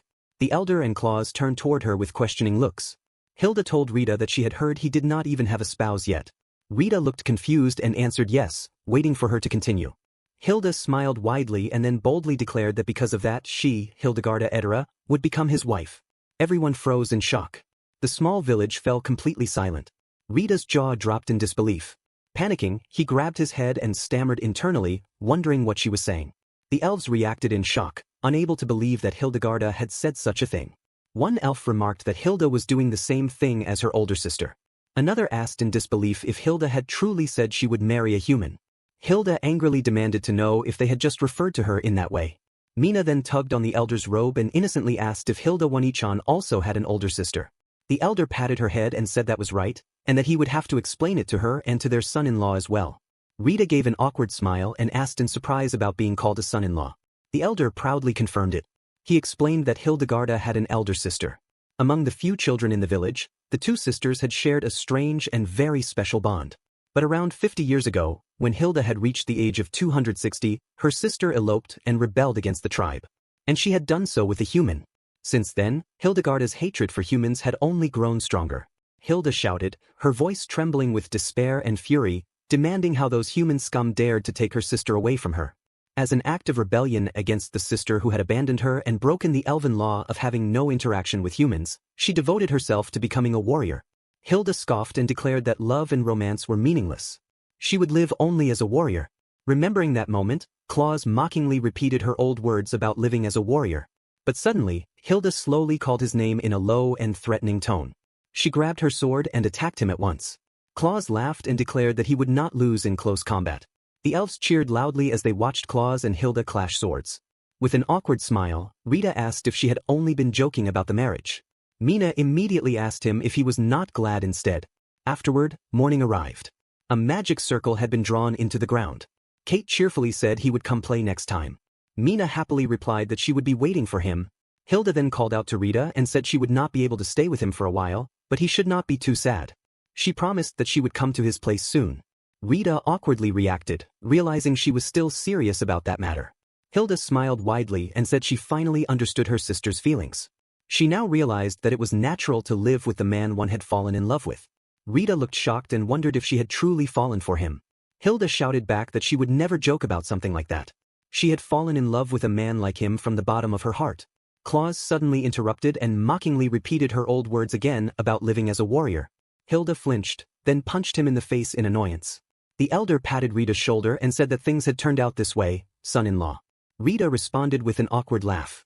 In his thoughts, he wondered if this was being forced on him, then immediately rejected the thought. Claus then told him it was time for them to go. Rita replied politely. The elves all bid farewell to their friends and wished them safe travels. Rita raised his voice and gave his farewell to everyone. The magic circle activated and teleported them back to the forest. Rita thought excitedly that after seeing a dragon and elves, even the guild and Melia would surely be surprised. Afterward, at the Amulus guild, Melia shouted in frustration, asking why he had disappeared without saying anything. Rita nervously thought that she was crying and truly angry. Melia cried out that she had been so worried. He had even taken Mina-chan with him for 2 whole days. Rita and Mina bowed guiltily and apologized together. Melia burst into tears and said she had been terrified that they might have gotten into some kind of accident. She had even started thinking they went somewhere else because they no longer liked the guild. Her mind had been spinning with all kinds of strange thoughts. Still crying, Melia grabbed Rita's hand and thanked him deeply for coming back safely. At that moment, Claus removed his robe and apologized, explaining that Rita had gone outside town in order to help them. Melia turned toward him with wide eyes and reacted in shock when she realized he was an elf. After some time, they explained everything that had happened. While writing it all down, Melia repeated the story in disbelief. After healing the elves in their village, he had defeated a black dragon. Rita simply answered yes. Melia then continued, saying that because rebuilding would cost a great deal, he wanted the guild to assess the value of the black dragon. Claus nodded and confirmed it. Suddenly, Melia remembered something. She said she thought Rita had an item box. Then she quickly told herself there was no way a dragon could fit inside one. She wondered what had gotten into her. Rita scratched his head and gave an awkward laugh. Melia chuckled nervously back at him. Claus then calmly said that he had indeed brought it. They would be relying on her to assess it.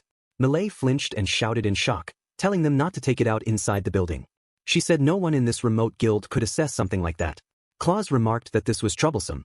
Rita then asked if they would need to go to the capital. Melia quickly cried out for them to wait. She said she would call someone from the capital who could assess it, along with someone who could transport it. Rita asked if that was really possible, then thanked her sincerely. Claus then asked how long it would take. Melia paused to think for a while, then said she believed 2 weeks should be enough. Claus nodded and said he understood. He then said he would return to the village. Before leaving, he added that their village had decided to use this chance to begin interacting with humans. They would be relying on her from now on as well. Melia immediately grabbed his hand and said she understood. Claus said that he would report everything to the higher-ups as well. They would be expecting her after 2 weeks. Afterward, they went outside the guild. Claus said that for now, he might buy some baked goods for Kate and Edith. Rita laughed and told him he was a good father. Claus replied that Rita was the same. He then turned serious and said that now, Rita had taken care of them greatly. He hoped they would meet again. Rita replied that he felt the same. Claus gently patted Mina's hair and said he would bring Kate next time so they could play together. Mina cheerfully agreed. Soon after, they waved goodbye and parted ways. Rita fell into deep thought. A father? He realized he would need to properly ask her about her feelings. Mina giggled and asked what was wrong. Rita then said they would also need to apologize to Riggs and Miran-chan. Mina replied that he was right. When they arrived at the inn, Miran greeted them with a loud cry, surprising both of them. Night soon deepened. Then a threatening voice echoed through the darkness, saying it would not allow her to be happy all by herself. Mina turned toward the voice. Her jaw dropped in shock. She saw Rita standing there with a dark expression. Beside him stood a girl in a robe, staring at Mina with blood-red tears flowing from her eyes. The girl drew her sword and held it to Rita's neck. Then, without warning, she slashed across it. Mina screamed for it to stop. She suddenly gasped for air as she awoke from the nightmare. Sitting upright in bed, she looked toward Rita, who was peacefully sleeping beside her. She whispered to herself that it had only been a dream. Then she took Rita's hand and began to cry silently. Tears fell as she softly murmured his name. Rita-chan. At the Amulus Guild, Rita asked if that was truly the case, and whether no one was looking for Mina. Melia replied that it was true. From the headquarters in the capital to the other branches, she had asked them all. She then bowed and apologized, saying she was sorry she could not be of much help. Rita quickly told her that was not true at all, and that he was very grateful to her. With their discussion finished, Rita stood up. He told Mina he was sorry for making her wait. It seemed there were no quests today, so they would take a stroll instead. Mina smiled and happily agreed. They left the guild and began walking through town. They stopped at a bakery and went inside. Mina looked around the shop in amazement. Rita tasted a cookie and remarked that it was delicious. Mina cheerfully agreed and said it was so crispy. Rita smiled as he looked at her and thought to himself that he was glad she seemed to be doing all right now. She had been feeling down ever since the night she cried 3 days earlier. It seemed she had suffered from a nightmare. Soon after, they headed somewhere else. Mina pointed excitedly at the fish and said they were shiny and beautiful. Rita agreed that she was right. In his thoughts, Rita realized once more that he did not want to leave the girl on her own. They needed to have a proper talk. Rita suddenly called to Mina and said there was something he wanted to discuss. Mina asked what it was. Rita told her that he was not married, and he had never raised a child before. If she would like it, then perhaps they could become a family as father and daughter. Mina turned toward him and asked if becoming a family like that was truly all right. Suddenly, a voice interrupted them and declared that it was obviously not all right. Rita quickly stepped in front of Mina and shielded her as he turned toward the voice. The mysterious figure called out to the old man and told him to look over there, staring at them with a dark expression. Rita narrowed his eyes and asked who she was. The figure pulled back her hood, revealing a mysterious girl beneath the robe. Mina looked at her with wide eyes and cried out in shock, recognizing her older sister. Rita reacted in surprise, asking if this was Mina's One-chan. The girl smiled and greeted Mina, saying it had been a long time. She said she had been looking for her. The girl smirked and said she was glad Mina was safe. Mina stared at her in shock and softly called her One-chan. However, the girl's expression changed as she mentioned Mina becoming a family with that old man. She angrily declared that she would never allow it. In one swift motion, she threw a dagger. Rita moved aside just in time and avoided it. Rita reacted in shock, asking what she was doing. The girl scoffed and remarked that although he was slow, he could still react to that much. Mina cried out again in confusion, calling for her sister. The girl sharply told Mina to be quiet. She then coldly declared that after killing that old man, Mina would be next. Mina froze in fear. Rita demanded to know what she was saying. The girl threw another dagger and shouted for him to shut up. Rita asked if she was not Mina's One-san. The girl answered that she was. Her name was Luna. She then jumped down from the roof. Luna declared that the one he had made a fake proposal to was her little sister. Rita thought to himself about the way she moved just now. Her posture alone told him she was dangerous. She was highly skilled. Rita quickly told Mina to hide behind the pillar of the bridge. Mina, still confused, quietly agreed. Rita then turned to Luna and asked why she had said she would kill her own sister. Luna coldly asked if he could stop calling her by name so casually. As another dagger flew toward him, Rita instantly cast a spell. Even so, the blade lightly struck his shoulder. Luna smirked and said he had been a little too late with the barrier. Mina cried out again, asking her sister why, and pleaded for her to stop. Luna's eyes darkened as she quietly repeated the word why. Suddenly, she lunged at Rita and shouted that this man must also be scum who wanted to use Mina. She attacked him with her dagger. Luna rapidly swung her blade, but Rita managed to dodge. He asked what she meant by using Mina. Luna continued attacking while Rita cast another spell to block her strikes. Luna smirked and asked if his magic had not grown stronger after meeting Mina. Rita fell silent as realization struck him. Luna leapt into the air and said that she knew it. She threw a rain of daggers toward him and accused him of using Mina's gifted skill. Rita activated his barrier again. He repeated the word gift in confusion. Then he ducked as the daggers suddenly changed direction. He thought it had been close. Luna asked if he knew it now. She revealed that Mina's skill was the power to amplify the strength of nearby allies. Rita finally understood. That was why he had been able to heal dozens of people. And that was also why he had been able to cut the wings of the black dragon. Luna furrowed her brows in confusion, wondering what this man was talking about. Mina cried out for her sister to stop already, insisting that he was not a bad person. Suddenly, a dagger flew toward Mina, but Rita's barrier blocked it. Luna angrily shouted that she had already said Mina would be next. Rita shouted back, asking what she was doing. He demanded to know how she could act like this toward her own sister when they were family. Luna replied that was exactly right. She then asked if he knew something. She revealed that she had been watching them these past few days. That was why she would save Mina from a filthy man like him, take her back, and kill her. Luna hurled another wave of daggers. Rita raised his barrier, but one slipped through and struck his shoulder. Mina cried out Rita's name in worry. Rita turned to her and told her he was fine. Luna then smiled and spoke gently to Mina, asking if they would go back together. If they returned together, she said they would surely be forgiven. Mina shook her head and said no. She did not want to go back there. She also told Luna that she was acting strangely. Rita healed the wound on his shoulder and said he did not fully understand everything. But Mina clearly did not want to go. After meeting Mina for the first time, he was now certain Luna was trying to take her somewhere terrible. She kept talking about bringing Mina there and killing her. Her words and actions were completely confused and broken. Luna shouted for him to shut up. She lunged at Rita and screamed that if only he were not there. If only. Gripping the dagger tightly, she attacked him again.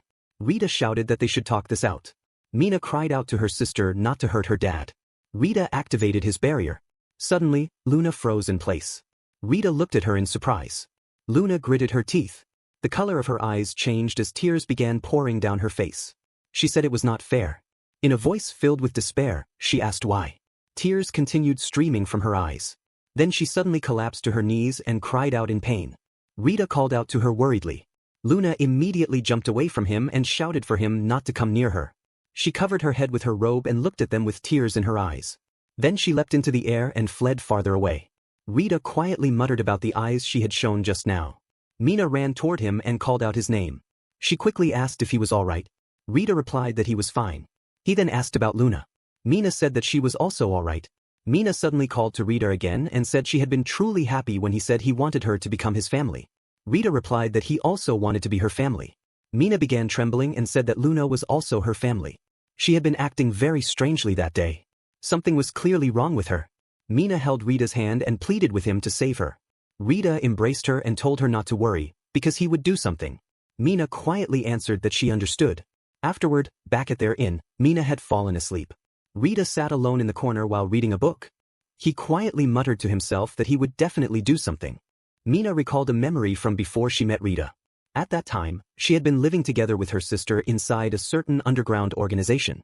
Life there had been extremely harsh. It seemed Mina possessed a skill called Gift, a power that amplified the strength of its target. Bound in chains, she had been forced every day to use that skill on many people. But it was not something she could activate by her own will. Because of that, the organization gradually lost interest in her. Since she could not use the skill when they wanted, her next role became nothing more than a hostage to control her sister. They later discovered that Mina's physical abilities were extraordinary, and so they raised her to become an assassin. As part of that role, she was made to eliminate those who tried to escape the organization, as well as anyone who stood against it. With Wani-chan's strength, escaping the organization should have been easy. But her sister never ran away because Mina was there. If she had been alone, she could have escaped whenever she wished. But because of Mina, she remained trapped. Then one day, Mina noticed keys lying on the floor. The guards had become drunk and collapsed. She used the chance to unlock her chains and escaped. She believed that with her gone, her sister, who was an assassin, would finally be able to escape as well. In the present, Rita and Mina walked side by side. Rita looked around and asked if this place would do. He then suddenly turned and calmly called out, saying Luna-chan was there, and asking her to come out. Luna suddenly appeared before them. She looked surprised and asked if he had finally decided to hand Mina over quietly. Mina called to her sister with a worried voice. Rita replied that no, he had come there today to treat her. Luna looked at him with suspicion and said that in other words, he had come there to die. She smirked smugly and asked if he truly believed his barrier would not break even if she went all out. Rita answered that he too would be getting a little serious today. Rita cast a spell within his mind, calling upon the spirit of flames. A cluster of flames suddenly appeared in the air. Luna cried out in shock. Feeling slightly nervous, she wondered what it was. Then she quickly shouted that it was impressive, but before he could fire it, she only needed to kill him first. Luna hurled her daggers at Rita. Rita stared at her firmly. He activated his item box. The daggers flying toward them suddenly vanished in midair. Luna gasped in surprise. Rita quietly muttered that she probably would not like this. He then cast another spell in his mind, calling for the flames to burn down the enemy. After that, he shouted for her to bear with it. Fireballs launched toward Luna. Luna gritted her teeth as she dodged the rain of fireballs. The attacks continued chasing her as she kept evading them. She used her daggers to shield herself from the flames. Rita activated his item box again. The fireballs continued pressing Luna as she ran farther away to create distance. She shouted to herself that if ranged attacks would not work, then she would simply close the gap.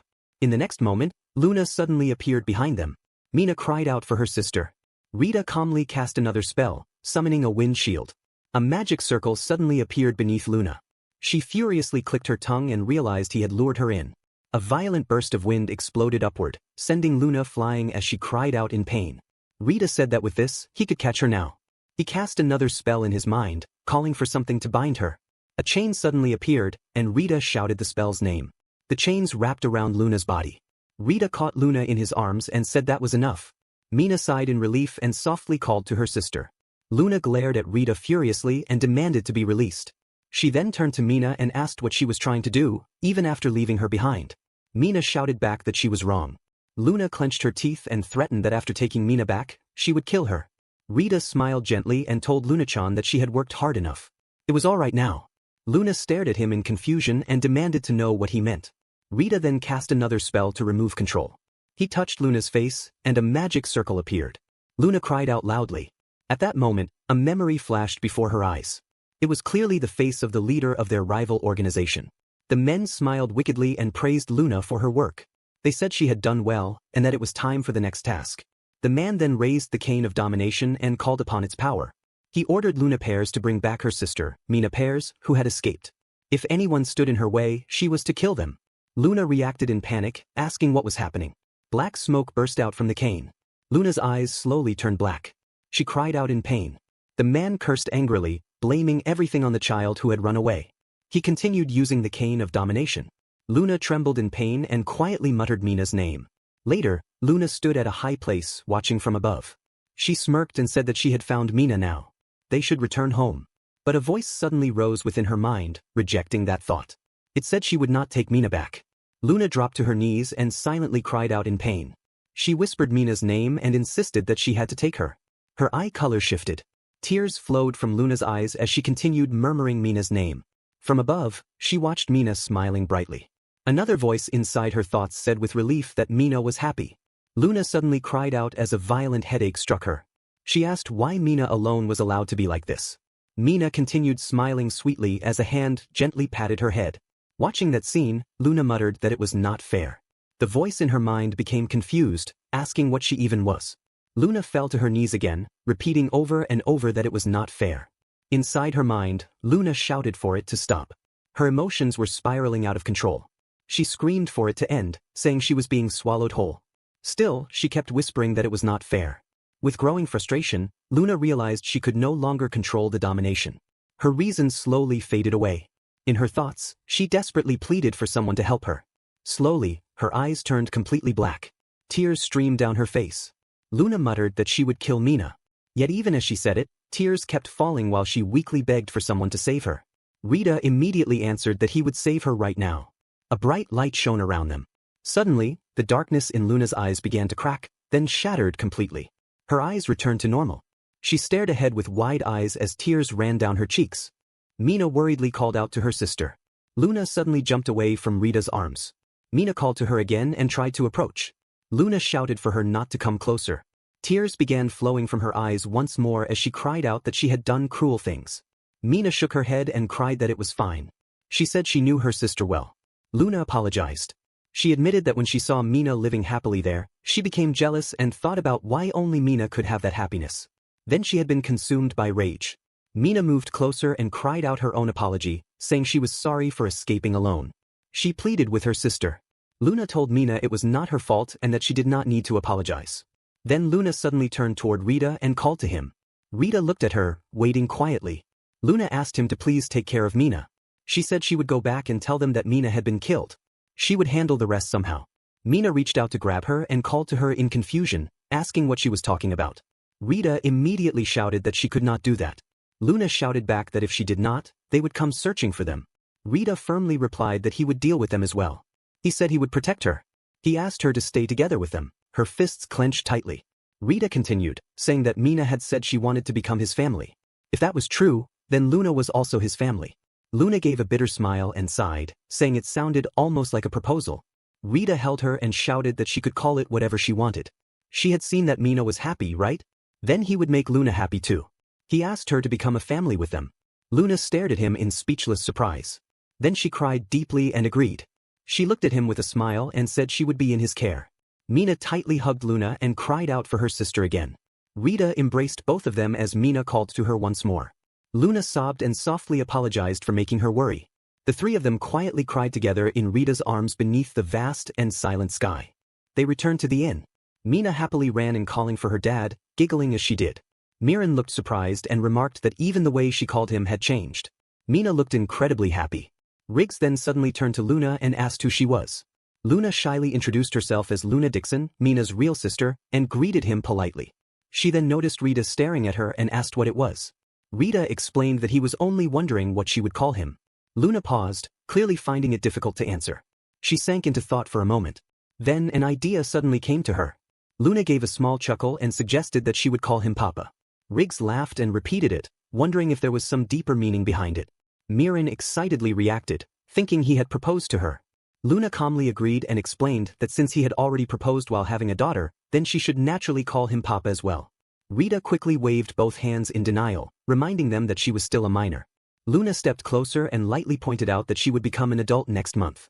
Then she cheerfully urged them to head to the guild, calling for Mina and Papa at the same time. Rita protested in confusion and asked Luna if she had not said that she wanted to make him her family. Luna looked back at him in surprise, realizing he had this kind of personality. Mina giggled beside them and said it looked fun. Riggs smiled as he watched the scene unfold. He remarked that things would probably become much noisier from now on. Everyone laughed together. Afterward, they arrived at the guild. Melia announced that everything was finished now. She then asked Mina if she was happy to have met her older sister. Mina cheerfully answered that she was. Luna then suddenly called out to Melia as well. Melia turned to her and asked what it was.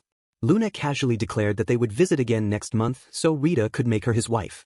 Melia flinched in surprise and struggled to respond before finally managing a hesitant acceptance. Rita, equally shocked, immediately called out in confusion. Luna then reminded everyone that Papa had said he would make her happy and make her part of his family, and she had already accepted that promise. Melia smiled warmly and said she would be waiting for that time. Rita cried out once more in disbelief at Melia's response. 1 week later, after he had properly become family with Mina and Luna, the three of them went out for a walk through town. Tex suddenly called out to Rita as soon as he saw him. Elliot then asked if the three of them were heading out for work again today as well.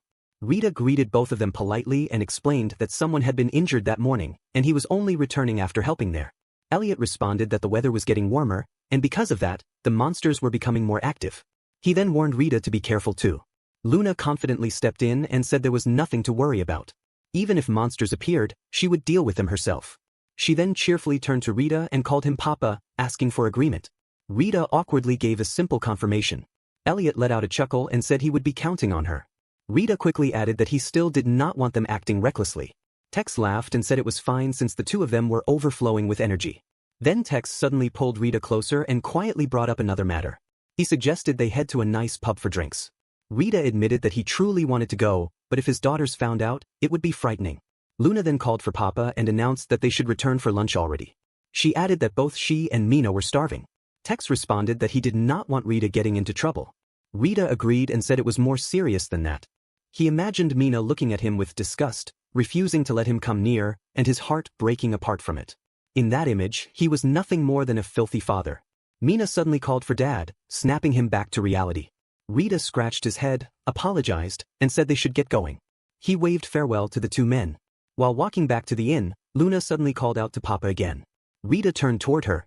She asked what Tex had meant by a nice pub. Rita nearly choked from surprise. He quickly explained that Tex had only been inviting him out for drinks. Luna then gave a quiet chuckle and leaned over to whisper something into Mina's ear.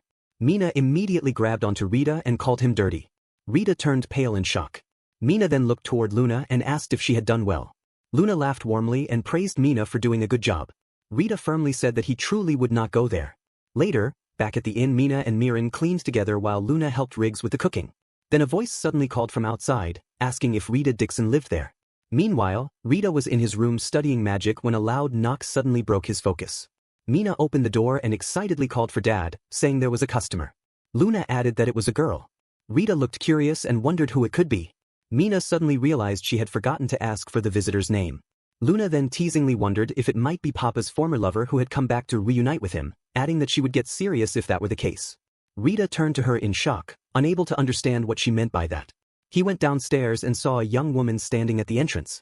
The girl brightly reacted upon seeing him, amazed that it really was Rita. She was Aisha Orlo, one of his former party members. Slightly surprised, Rita repeated her name and questioned why she was there. Aisha replied that there was no special reason. Since Jill had kicked him out, she had also quit the Jet Black Wolves. Rita looked confused and asked how that could be, since she had only recently joined the Jet Black Wolves. Luna then remarked that she had heard Papa used to be an adventurer, but he had been expelled from his former party. She wondered why that happened. Aisha immediately said that was exactly what she wanted to know as well. She recalled protesting to the leader, only to be told that if she was dissatisfied, she could quit. Furious at that response, she had done exactly that and left. Luna commented that it made no sense for anyone to throw away a rare healer. She questioned what kind of people they were. Then another thought suddenly struck her. She wondered if perhaps he had laid hands on the girls in the party. Rita's jaw dropped in disbelief at the accusation. He quickly denied it and explained that both Nikto and Rosalie had liked Jill. Mina then asked what that meant for Aisha. Aisha awkwardly reacted to the question and began to answer, saying that at the time he already had. Before she could continue, Rita quickly covered her mouth and urgently stopped the conversation. He then asked again why she had come here in the first place. Aisha replied that after quitting, she had worked alone for a while. But in the end, it was not worth it. So when Aisha saw a migration flyer for Amulus, she decided to come. She proudly explained that she was now part of a vigilante group and worked as a gatekeeper at the Lord's mansion. She said she was glad she had come there. Rita reacted with mild surprise at hearing she was the Lord's gatekeeper. He remarked that if she was part of a vigilante group, then she must also be earning a stable income. Aisha agreed and said she wanted to send money back to the countryside where she, an orphan, had been raised. Then she suddenly remembered something else.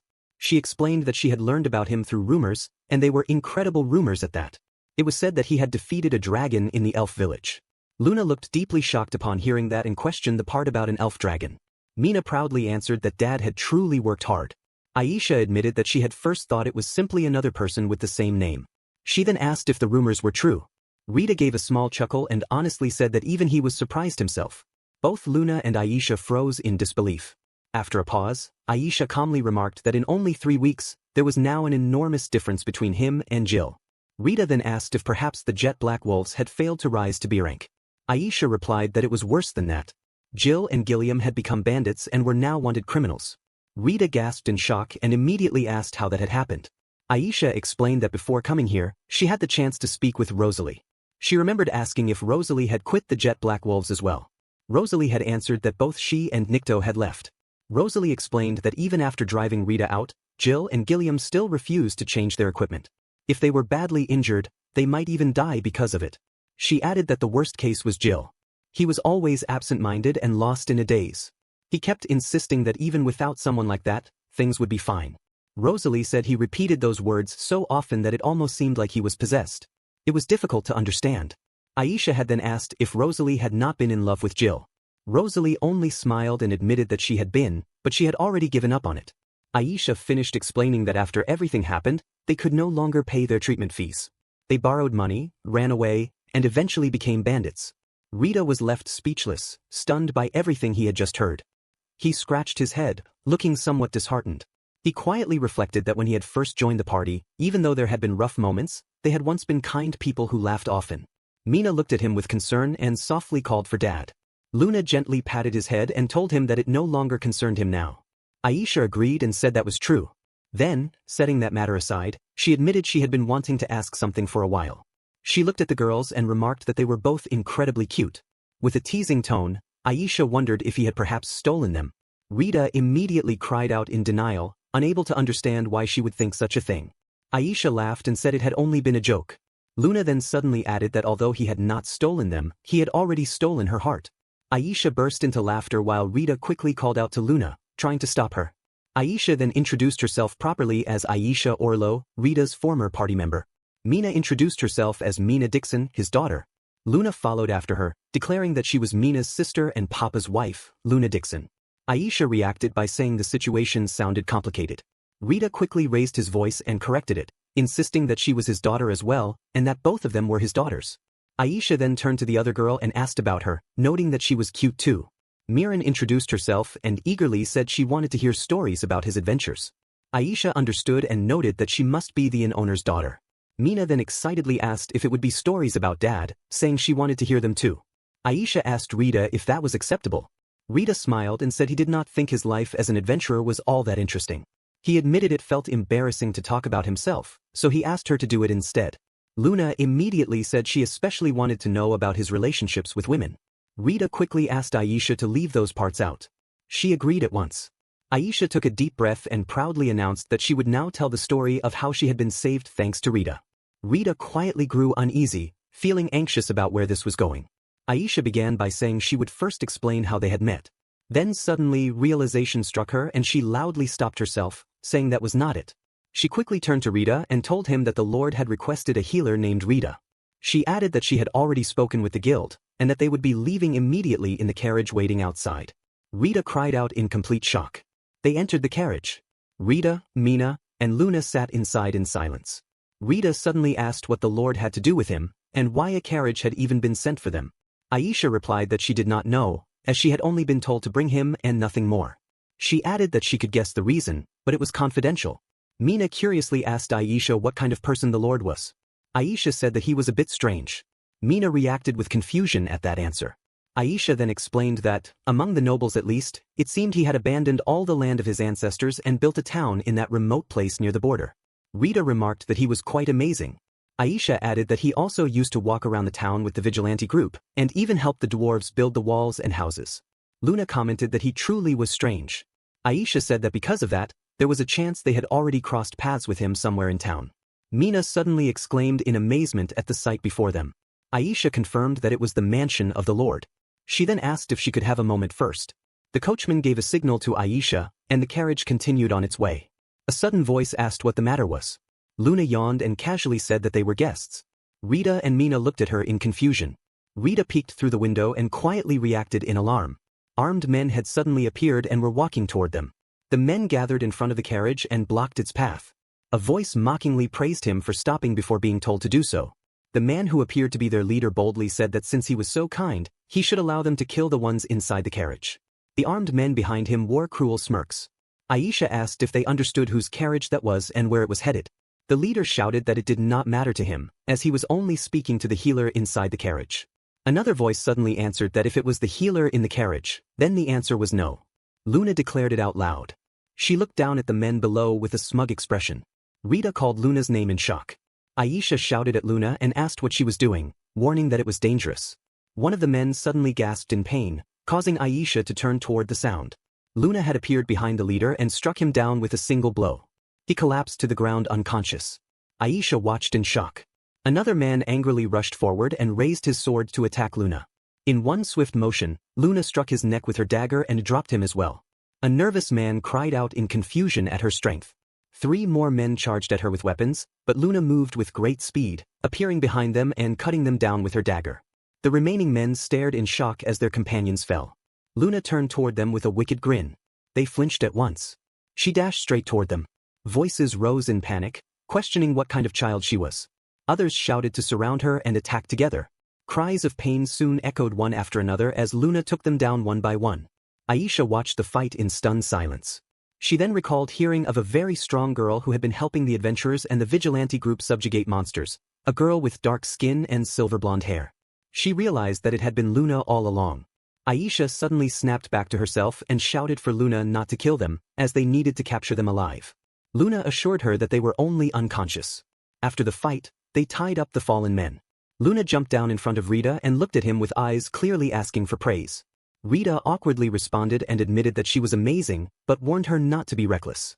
He and Aisha patted her head. Luna happily giggled. Aisha stepped forward and said they could leave the rest to the vigilante group, and that they should get moving. They climbed back into the carriage, leaving the tied-up men behind. They rode peacefully as the carriage slowly approached their destination. Rita peeked through the window and quietly remarked that this was the Lord's mansion. He found it amazing, large, and beautiful. Mina excitedly pointed out the scenery to Luna. Luna cheerfully noted that they could see many horses. A voice from nearby agreed with delight and asked if that was the bearded dwarf inn. Rita told Aisha that it seemed they were more interested in the town scenery than the mansion itself.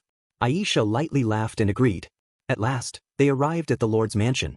An old man greeted them warmly and thanked Rita Dixon and the young ladies for coming.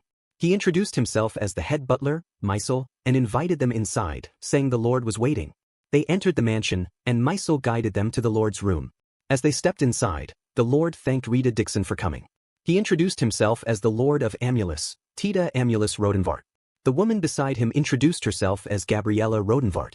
Rita then introduced himself, and Luna and Mina did the same. Lord Amulus said he had already heard of what happened, but they were truly sorry for allowing them to be placed in danger. He and his wife bowed their heads before them. Luna suddenly remarked that for nobles to bow to commoners was something most could never do, and she noted that they truly were strange. Slightly embarrassed, Rita quickly tried to stop Luna. He then asked them to raise their heads, saying he accepted their apology. Tita thanked him. Rita then asked why he had called for him in the first place. Tita smiled and told him there was no need to be so formal, and that he could simply call him Tita, since everyone else did the same. Rita agreed and addressed him as Tita-sama. Tita accepted that, then bluntly stated his reason. He wanted Rita to heal his sister, Valerie. Rita asked if he could first examine her condition. Tita agreed, then called for Mysel. The head butler bowed and answered at once. Tita then led them upstairs. He gestured toward a door and indicated that it was Valerie's room. The butler then guided the young ladies elsewhere, saying they would be served tea and sweets. Gabriella apologized and explained that they did not wish to show Valerie's state to the girls. Luna plainly accepted that it could not be helped. Mina also agreed and wished Rita the best. After the girls had left, Rita asked what kind of condition Valerie-sama had. Tita explained that it had begun around a year ago. Gabriella added that on that day, at their villa near the lake, Valerie had been having a meal with the family when fire suddenly burst from her body. Tita continued, saying it had seemed like ordinary fire, yet she had remained bedridden for more than a year. Rita asked whether healers had already examined her. Tita replied that they had, and even a healer from the healer guild in the capital had been unable to heal her wounds. He then said that more recently he had heard of Rita, a healer from the adventurer guild. Tita knocked on the door and announced their entrance to Valerie. They stepped inside the room. Rita apologized for the intrusion as they approached the bedside. He stared at Valerie, who lay there unconscious. Gabriella gently pulled back the blanket and asked Valerie's pardon. She pulled back the covers, revealing Valerie's body covered in burn marks. Rita looked stunned at the sight. He stated that he would examine her. Tita Amulus Rodenvart immediately gave his approval and urged him to proceed. Rita moved to the bedside and politely asked Valerie's pardon. He introduced himself as Rita Dixon and stated that he had come to treat her. He carefully examined her body and thought to himself that it did not seem sore, yet the burn marks had become deeply darkened. He then prepared himself and silently cast a healing spell. In his thoughts, he wondered if they were scars. The burn mark he had healed suddenly vanished. He reacted in surprise that it had healed so easily with only that much effort. He then questioned why she had not been healed until now. Rita paused in surprise as the marks that had disappeared slowly began to return. He realized that the healed spot was being covered once again. Tita confirmed that this was exactly what happened. He explained that she would recover for a brief moment. Gabriella Rodenvart added that the wounds would then spread again. Rita thought through the situation. Valerie had suddenly burst into flames. Even while healing, the wound would not remain healed. This was not a normal injury. He began to suspect something artificial behind it. Rita activated another spell and decided he should test it. He then cast a detection spell. Rita cast a detection spell on Valerie. Tita Amulus Rodenvart called out to Rita and asked how he was able to use something like detect, wondering about such magic. Rita explained that it was commonly used by adventurers. He said it was beginner-level magic used to detect traps and hidden treasures. He continued that with this spell, anything reacting to magic would turn blue, and enchanted items would reveal a white aura. Rita suddenly stopped speaking. His eyes widened as he muttered that it was a black curse. He then shouted in alarm that Valerie was cursed. Tita reacted in disbelief, unable to accept it, and demanded to know why such a thing would happen. Gabriella Rodenvart softly called Valerie's name, filled with worry. Tita cursed in frustration and demanded to know what they should do if it truly was a curse. Gabriella called to him and said they would report it to the Healers Guild in the capital. Tita answered that they would, but questioned whether healers could even deal with curses. Rita suddenly asked Tita-sama to wait a moment. Tita turned toward him and apologized for the trouble, telling Rita-kun that he would reward him properly for this. Rita replied that it was not about that. He hesitated briefly, then admitted that he had only memorized the spell and had never used it before. He then asked for permission to use it on Valerie-sama. It was the spell Dispel Magic. Tita froze in shock and immediately asked if Rita truly could use it. If so, he begged him to do it at once. Rita firmly answered yes. He admitted that he did not know how much he could help, but before the capital could send any response, he would at least try to ease her suffering until then. Rita cast the spell in his mind, calling upon the spirit of light to repel evil forces and remove the curse. A soft light began to glow. A large magic circle appeared beneath Valerie's body. Within the darkness, a faint voice whispered that it was hot and dark. Valerie kept repeating that it was hot. Flames surrounded her. In her thoughts, she realized she could hear voices from outside. She wondered how long she had to remain trapped like that. She could neither see nor properly hear anything. It was unbearably hot. She pleaded for her older brother to save her. She begged for anyone to save her from the heat. Suddenly, her consciousness began to slowly crack. Eventually, it broke completely, allowing light to seep through. Tears flowed from Valerie's eyes as the light slowly consumed her. Valerie cried out in pain, saying it was hot and begging her older brother to save her. Tita Amulus Rodenvart called out to Valerie, realizing her consciousness had returned. Rita reassured Valerie that everything was all right and that the curse was being lifted little by little.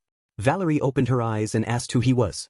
Rita introduced himself as Rita Dixon, a healer. Rita continued healing her while Tita and Gabriella Rodenvart watched anxiously, their concern clear on their faces.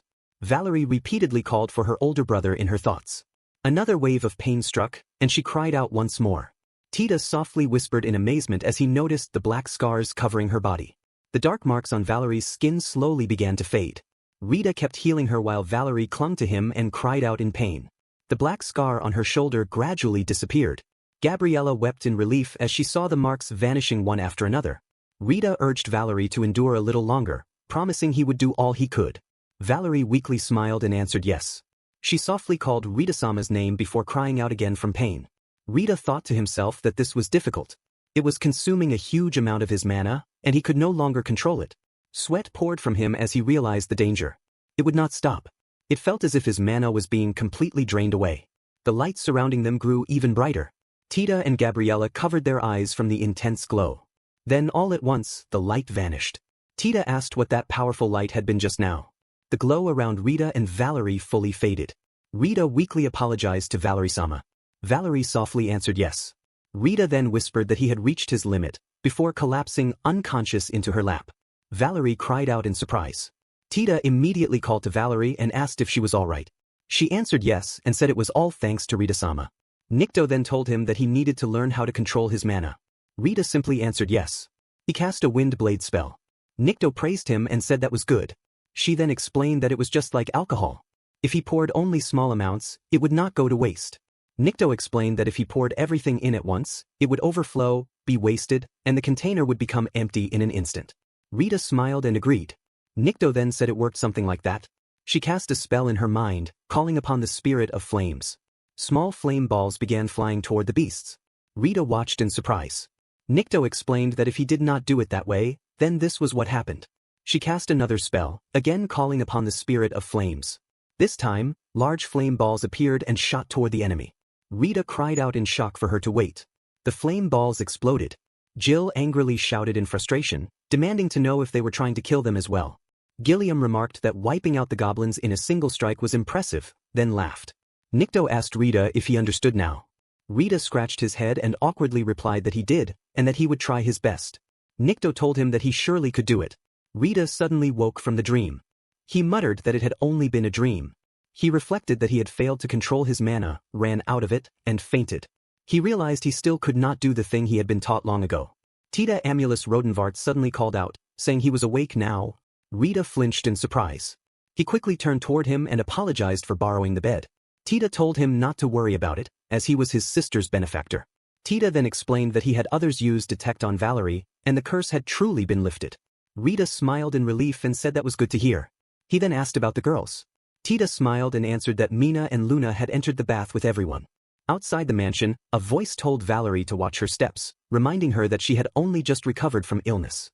Valerie politely answered with thanks to her older sister. Mina exclaimed in amazement at how large the bath was. Luna plainly agreed. Aisha complained in disbelief, wondering why even she had been brought there while she was still in the middle of work, saying it was too much for her. They then stepped into the water. The three of them were smiling while the other two looked far less pleased. Valerie laughed and mentioned that she had heard Aisha was also an adventurer, just like Rita. Slightly surprised, Aisha confirmed it. Meanwhile, Luna anxiously thought that setting aside Gabriella Rodenvart, even Valerie was asking about Papa. She immediately felt something bad coming. Valerie cheerfully remarked how nice it felt. Luna flatly agreed. Valerie then reacted to the coldness of the water and lightly giggled. Aisha suddenly asked why she had even been called there, wondering if there was something Valerie-sama wanted. Luna gasped in shock and screamed in her thoughts for her not to start talking. Valerie smiled and admitted that she wanted to ask all of them many things about Rita-san. Gabriella softly reacted in surprise at Valerie's openness. Valerie then confirmed that it had been love at first sight. Luna shouted in frustration within her thoughts, knowing it all along. She then insisted that Valerie-sama was a noble, and that it was not proper for her to fall in love with Papa, who was a commoner. Gabriella calmly replied that it was fine. She added that Tita Amulus Rodenvart had even considered granting Rita the right to marry her as a reward. Luna gasped in complete shock. She quickly protested that after being healed from a serious illness and then falling in love with the healer, many stories ended in regret later. Mina innocently pointed out that the same thing had happened to her too, asking Luna if that was not right. Luna nearly choked in surprise. She demanded to know whose side Mina was on. Mina simply smiled and answered that it was Dad's side. Valerie chuckled as she watched Luna trying to persuade her sister. She then asked them all to tell her what kind of person Rita truly was, so that she would not regret it later. Mina asked if it was about her dad, then said that he was kind to everyone. Aisha added that before, he had been kind but somewhat unreliable. However, during the time she had not seen him, he had become more manly. Luna shyly muttered that she did not know, and that perhaps he was king or something, though she truly did not know. Valerie happily declared that after hearing all of this, she wanted to become the mother of Luna-chan and Mina-chan. She then reached toward Luna and gave her a look that clearly felt like a declaration of war, asking them to get along. Luna gasped then grinned. She accepted Valerie's hand and boldly welcomed the challenge. Aisha quietly wondered how things had ended up like this. At the same time, inside the mansion, Rita remarked that thanks to that bath he felt refreshed. Tita replied that it was the hot spring they were proud of, after all. Rita then noticed something and quietly reacted. The room was empty and silent. He observed that it seemed the girls were still in the bath. Tita then suggested that in that case, they should go have a drink together. Rita agreed that it sounded good. Night came at the Lord's mansion. 2 girls returned and greeted their father and mother. Tita, Amulus Rodenvart, Gabriella Rodenvart, and Valerie answered together, welcoming them back. The girls' eyes widened in surprise. They happily cried out at seeing Valerie awake and immediately asked if she was fine now. Valerie smiled and assured them that she was well. The head butler, Meisel, suddenly coughed and interrupted the excitement. He remarked that it was good to see how happy they both were, but reminded them to greet the guests first. The 2 little girls then stood nervously before the visitors. One smiled and introduced herself as Oro Amulus. The other introduced herself as Nero Amulus. Tita told Rita that they were his daughters. He explained that a school would be opening that spring, so he had been preparing them for the entrance exam. Rita reacted with admiration, saying it was amazing. He then turned to the girls and greeted them. Gabriella then announced that since greetings were finished, it was time for dinner. They soon gathered in the dining area. Valerie offered food to Rita and told him the meat was delicious. Rita hesitantly thanked her. Luna suddenly called out to Papa and reminded him not to eat only meat, insisting he also eat the vegetables. Rita awkwardly thanked Luna. Valerie then added that he would become thirsty after eating those vegetables and offered him wine as well. Rita stammered another thanks to Valerie-sama. Gabriella smiled as Tita watched the scene in confusion. Rita and Tita looked into each other's eyes, clearly sharing the same thought. Rita looked deeply puzzled, wondering what was happening. Tita appeared to be thinking the same. Mina quietly mumbled that they were really close. Oro and Nero agreed together. Valerie then mentioned that although they were in the middle of a meal, she had something she wanted to tell her older brother. Tita asked what it was. Valerie gave a sweet smile and stated that she wished to date Rita-sama with marriage in mind. She then asked if that would be acceptable. Rita flinched in shock. Stunned by what he had just heard, he struggled to speak. Luna suddenly slammed the table. In her thoughts, she furiously declared that Valerie had truly done it now, boldly saying such things at a time like this. She refused to let Valerie stand in her way. Valerie responded by giving her a wink. Luna immediately decided she would act as well. She covered her face with one hand and dramatically brought up that he had proposed to her before, then questioned whether Valerie-sama was still fine with that. Rita dropped his jaw in shock. He hurriedly reacted and told Luna that he had never meant it as a proposal. Luna looked back at him with annoyance. Valerie calmly replied that since she also had such a cute rival, she was only asking for permission. Luna gritted her teeth in frustration. Tita Amulus Rodenvart then said he did not mind the matter. He turned to Rita and asked what he himself thought. Rita awkwardly admitted that he did not really know much about Valerie-sama. He added that he was not a good match for her and that he was already an older man at 30 years old. Valerie reacted dramatically in surprise. She lamented that Rita-sama had rejected them. Luna immediately shouted for Valerie not to include her in that statement. Valerie quickly clarified that she had not meant it that way. Luna cheerfully declared that Papa already had her as his wife. Valerie sharply reminded her that she was his daughter. Tita then suggested that they begin as friends first, with marriage in mind later, asking Rita-kun about it. Rita scratched his head and awkwardly answered that he did not mind being friends. Luna objected at once, saying there was no need for that. Tita ignored the protest and asked Rita-kun to please take care of Valerie. Rita stammered his agreement to Ita-sama. Suddenly, an idea came to Valerie. She softly remarked that this was bad. Gabriella Rodenvart asked if something was wrong. Valerie replied that if Rita-sama became her friend, then her older brother would become lonely again. She said it teasingly. Tita dropped his jaw in surprise and loudly denied it. Afterward, their visit soon came to an end. Valerie warmly thanked Rita-kun. Nero Amulus and Oro Amulus both said they would see Mina One-chan later. Rita told Tita that they had been in his care as well. Luna then sat quietly inside the carriage. Rita smiled as he looked out the window. In her thoughts, Luna reflected on the curse. She reminded herself that dispel magic was rare even among healers, and only people such as priests could normally handle it. It consumed a huge amount of mana and usually took many days to cast, at least from what she had heard in the organization. Even if it had been because of Mina's gift, she still could not ignore it. It should not have been possible to do it in only half a day. Even the fireball from that time had been his true power. Mina suddenly interrupted Luna's thoughts and asked what was wrong. Luna turned to her and said she had only been thinking about how amazing Papa was. Mina smiled brightly and agreed that he truly was amazing. Luna then hugged her and said that Mina was amazing as well. She soon fell silent and smiled to herself, thinking that along with his kindness and warmth, even Valerie-sama would naturally fall for him. She stared into the distance and quietly admitted to herself that there was nothing she could do. 2 days later, at the inn, Valerie stood in front of the entrance and sweetly asked whether Rita-sama was there. Luna trembled with fury and demanded to know why Valerie-sama had come there. Tita Amulus Rodenvart awkwardly laughed and explained that he had only wanted Rita to heal him. Mina and Mirin both reacted in surprise at seeing Tita-sama. After a while, Rita cast a healing spell on Tita's wounds. Rita then asked how this had happened. Slightly embarrassed, Tita chuckled and explained that it occurred while fighting the thugs who had attacked him. Rita then asked whether he had learned anything from that incident. Tita replied that regarding that matter. Suddenly, a loud noise interrupted them. A voice angrily shouted whether that was truly how they asked someone for help. Another voice yelled that they had heard there was a healer there. Yet another shouted for him to be brought out. Rita reacted in confusion at the mention of a healer. He then said he would go and take a look. Tita briefly answered in agreement. Rita headed downstairs and called out to Riggs, asking if something had happened. He mentioned hearing something about a healer. Suddenly, a cup flew straight toward him. Rita swiftly dodged it and reacted in surprise. The man then shouted in a demanding tone, asking if he was the healer and ordering him to come at once and heal him. Rita looked at the man with clear disdain and questioned what that attitude was about. He then asked who the man even was. Suddenly, another man angrily shouted that Rita should know their lord, Munza-sama. He introduced him as Muna LG, the lord of the Munza trading company in that town. Riggs quietly muttered in annoyance that he was nothing more than a corrupt merchant. Munza shouted at Rita to hurry, saying it hurt and burned. He even offered a platinum coin as payment. Rita calmly replied that they could discuss money later, and first asked to see the wounds. Munza groaned in pain as he slowly removed his clothes. When he finally took them all off, black marks covering nearly his entire body were revealed. Rita froze in shock. In his thoughts, he realized this was not just an injury, but burn marks. Munza shouted again for him to hurry. He complained that he had requested 2 healers from the Healers Guild before coming there. He cursed the town as being full of scum, saying they could not heal it at all, and demanded to know if Rita would be the same. Rita calmly asked whether the injury had happened 2 days ago in the evening. One of the men confirmed that it had, then demanded again that he quickly heal his master. Rita fell silent. The man angrily asked what he was doing.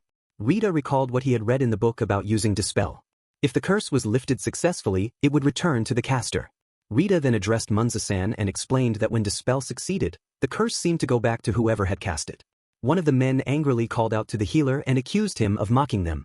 A sudden voice interrupted, saying that it truly had been him after all. Valerie came down the stairs and called Munza's attention. She stared directly at him. Munza shouted in shock at seeing Valerie, believing she should have died with the curse. Another voice then interrupted. Tita Amulus Rodenvart said that even he had not known Valerie was cursed until the day before yesterday. Muna quickly covered his mouth in panic. Tita darkly remarked that there was no need for him to hide anymore.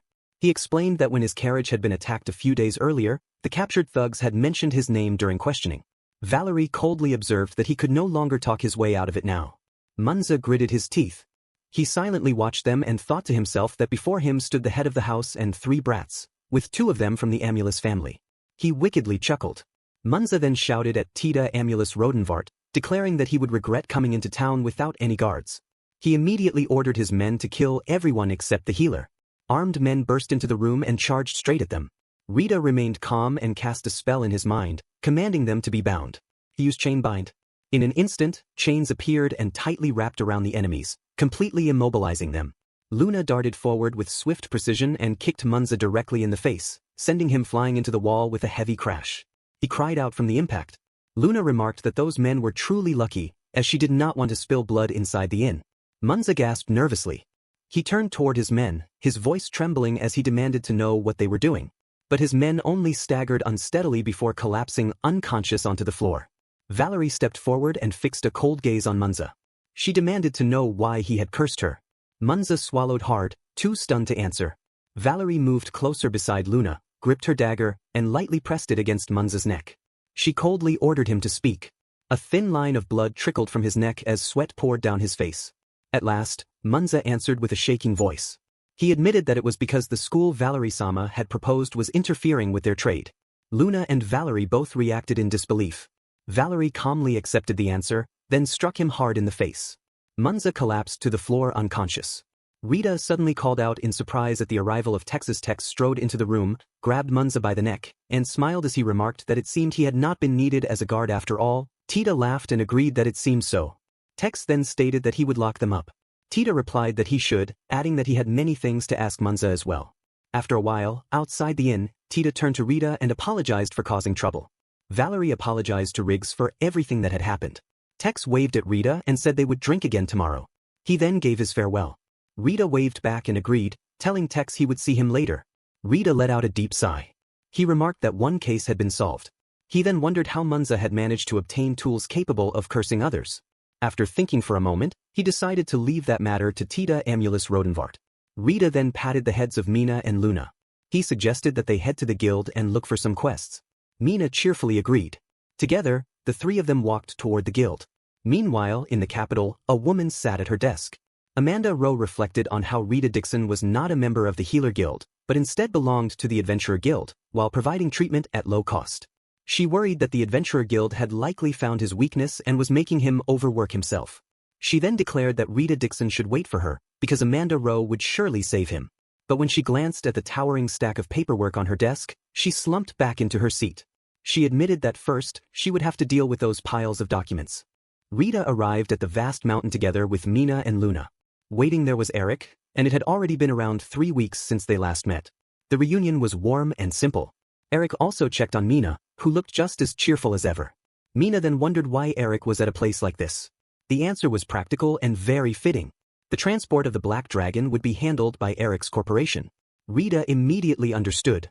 If something this huge needed to be moved, it would take serious people and serious money. Nearby, Dick waved at them, but the calm greeting did not last long. A stern voice cut through the air. It was Rang, reminding everyone that it was time to begin. Rita stepped forward and silently activated his magic.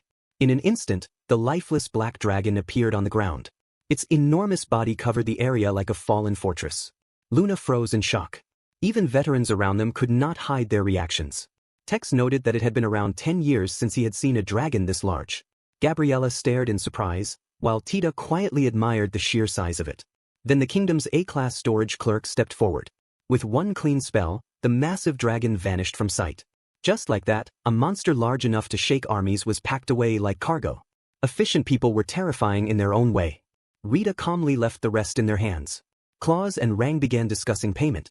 Rang admitted he originally planned to pay only after an assessment, but Claus had another idea. Selling the dragon through auction could raise the price much higher. Business was business, even after slaying legends. Rang seemed relieved that Claus agreed. However, the serious mood did not survive for long. Valerie suddenly rushed in and hugged Rita tightly, proudly celebrating the man who defeated the dragon. Luna reacted at once and ran over to join her, wrapping herself around him as well. The two girls began challenging each other while holding on even tighter. Rita, now trapped in public view, could only panic as everyone watched the scene unfold.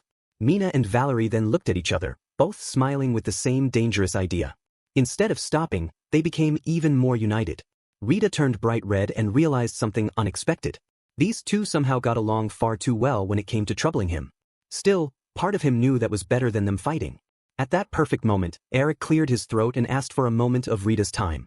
Rita accepted immediately, likely seeing it as a rescue rope from heaven itself.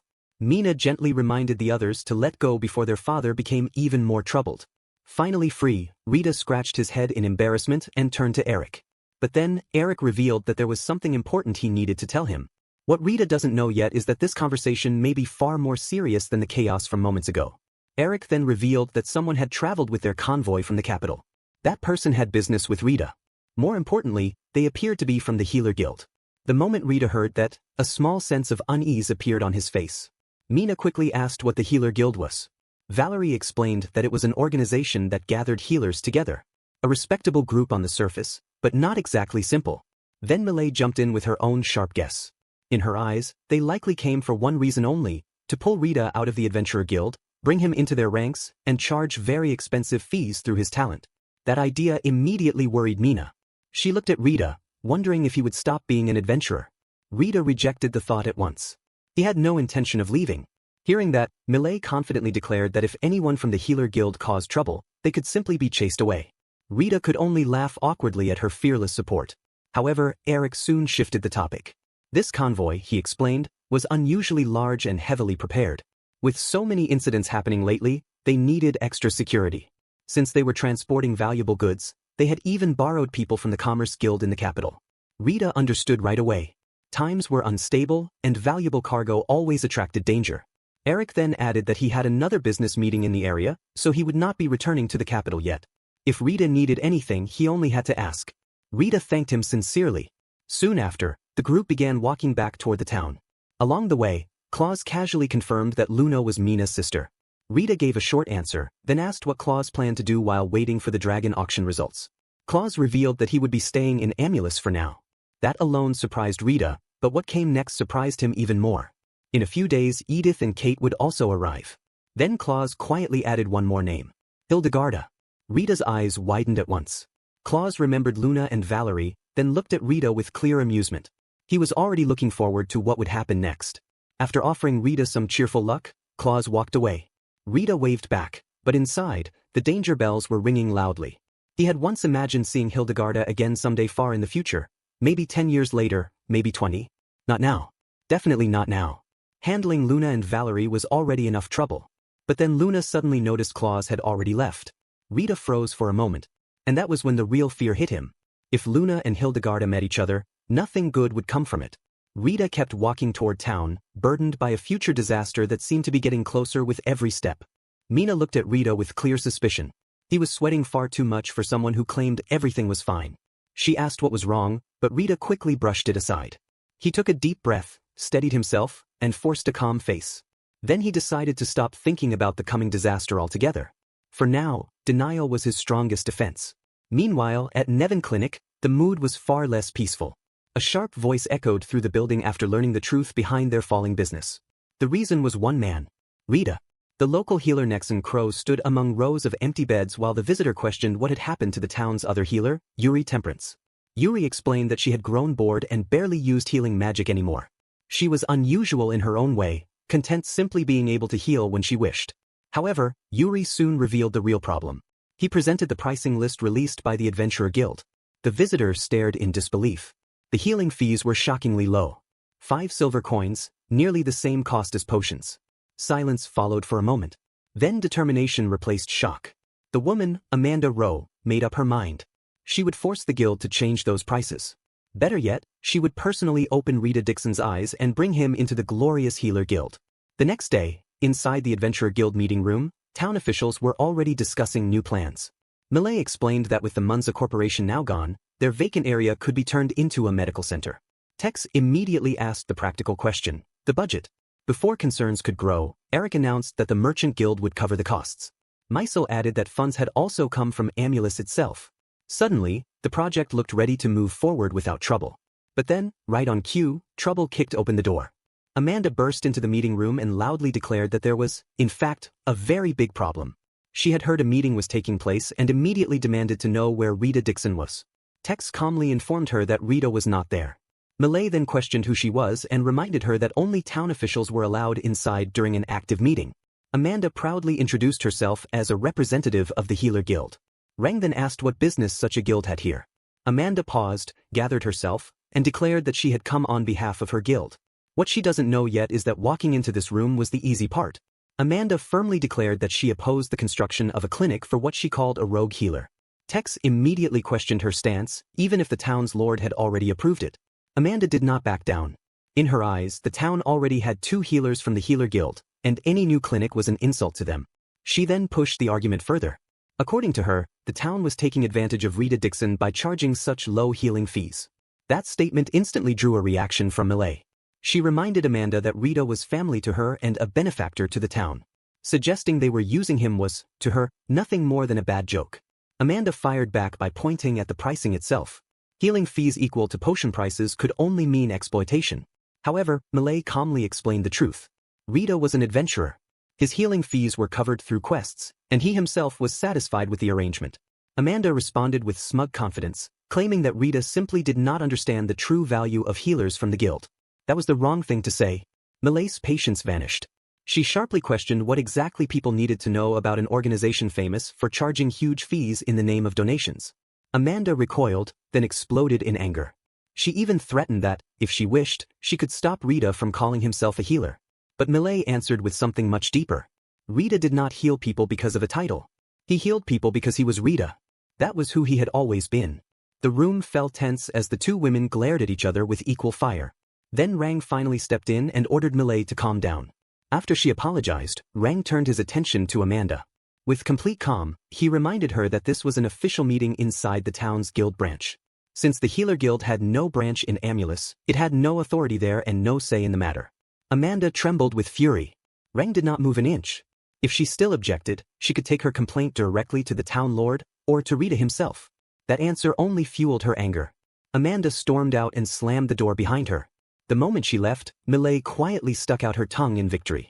A small gesture, but a satisfying one. Meanwhile, back at the inn, Rita was asking Luna about the name of the organization connected to her. She told him it was Crimson Topaz. When Luna asked why he cared, Rita admitted that after thinking it over he at least wanted to know the name so he could stay careful. Luna's eyes widened. She realized he was worrying about her and Mina. Touched by that concern, she playfully asked if she could thank him with a kiss, even suggesting one on the lips. Rita quickly dismissed the teasing, while Luna insisted she was serious. But then, before the moment could go any further, a loud voice thundered from outside. Someone was calling for Rita Dixon. Rita nervously peeked outside, only to find Amanda standing there boldly, waiting for him. What he doesn't know yet is that the meeting room argument was only the warm-up.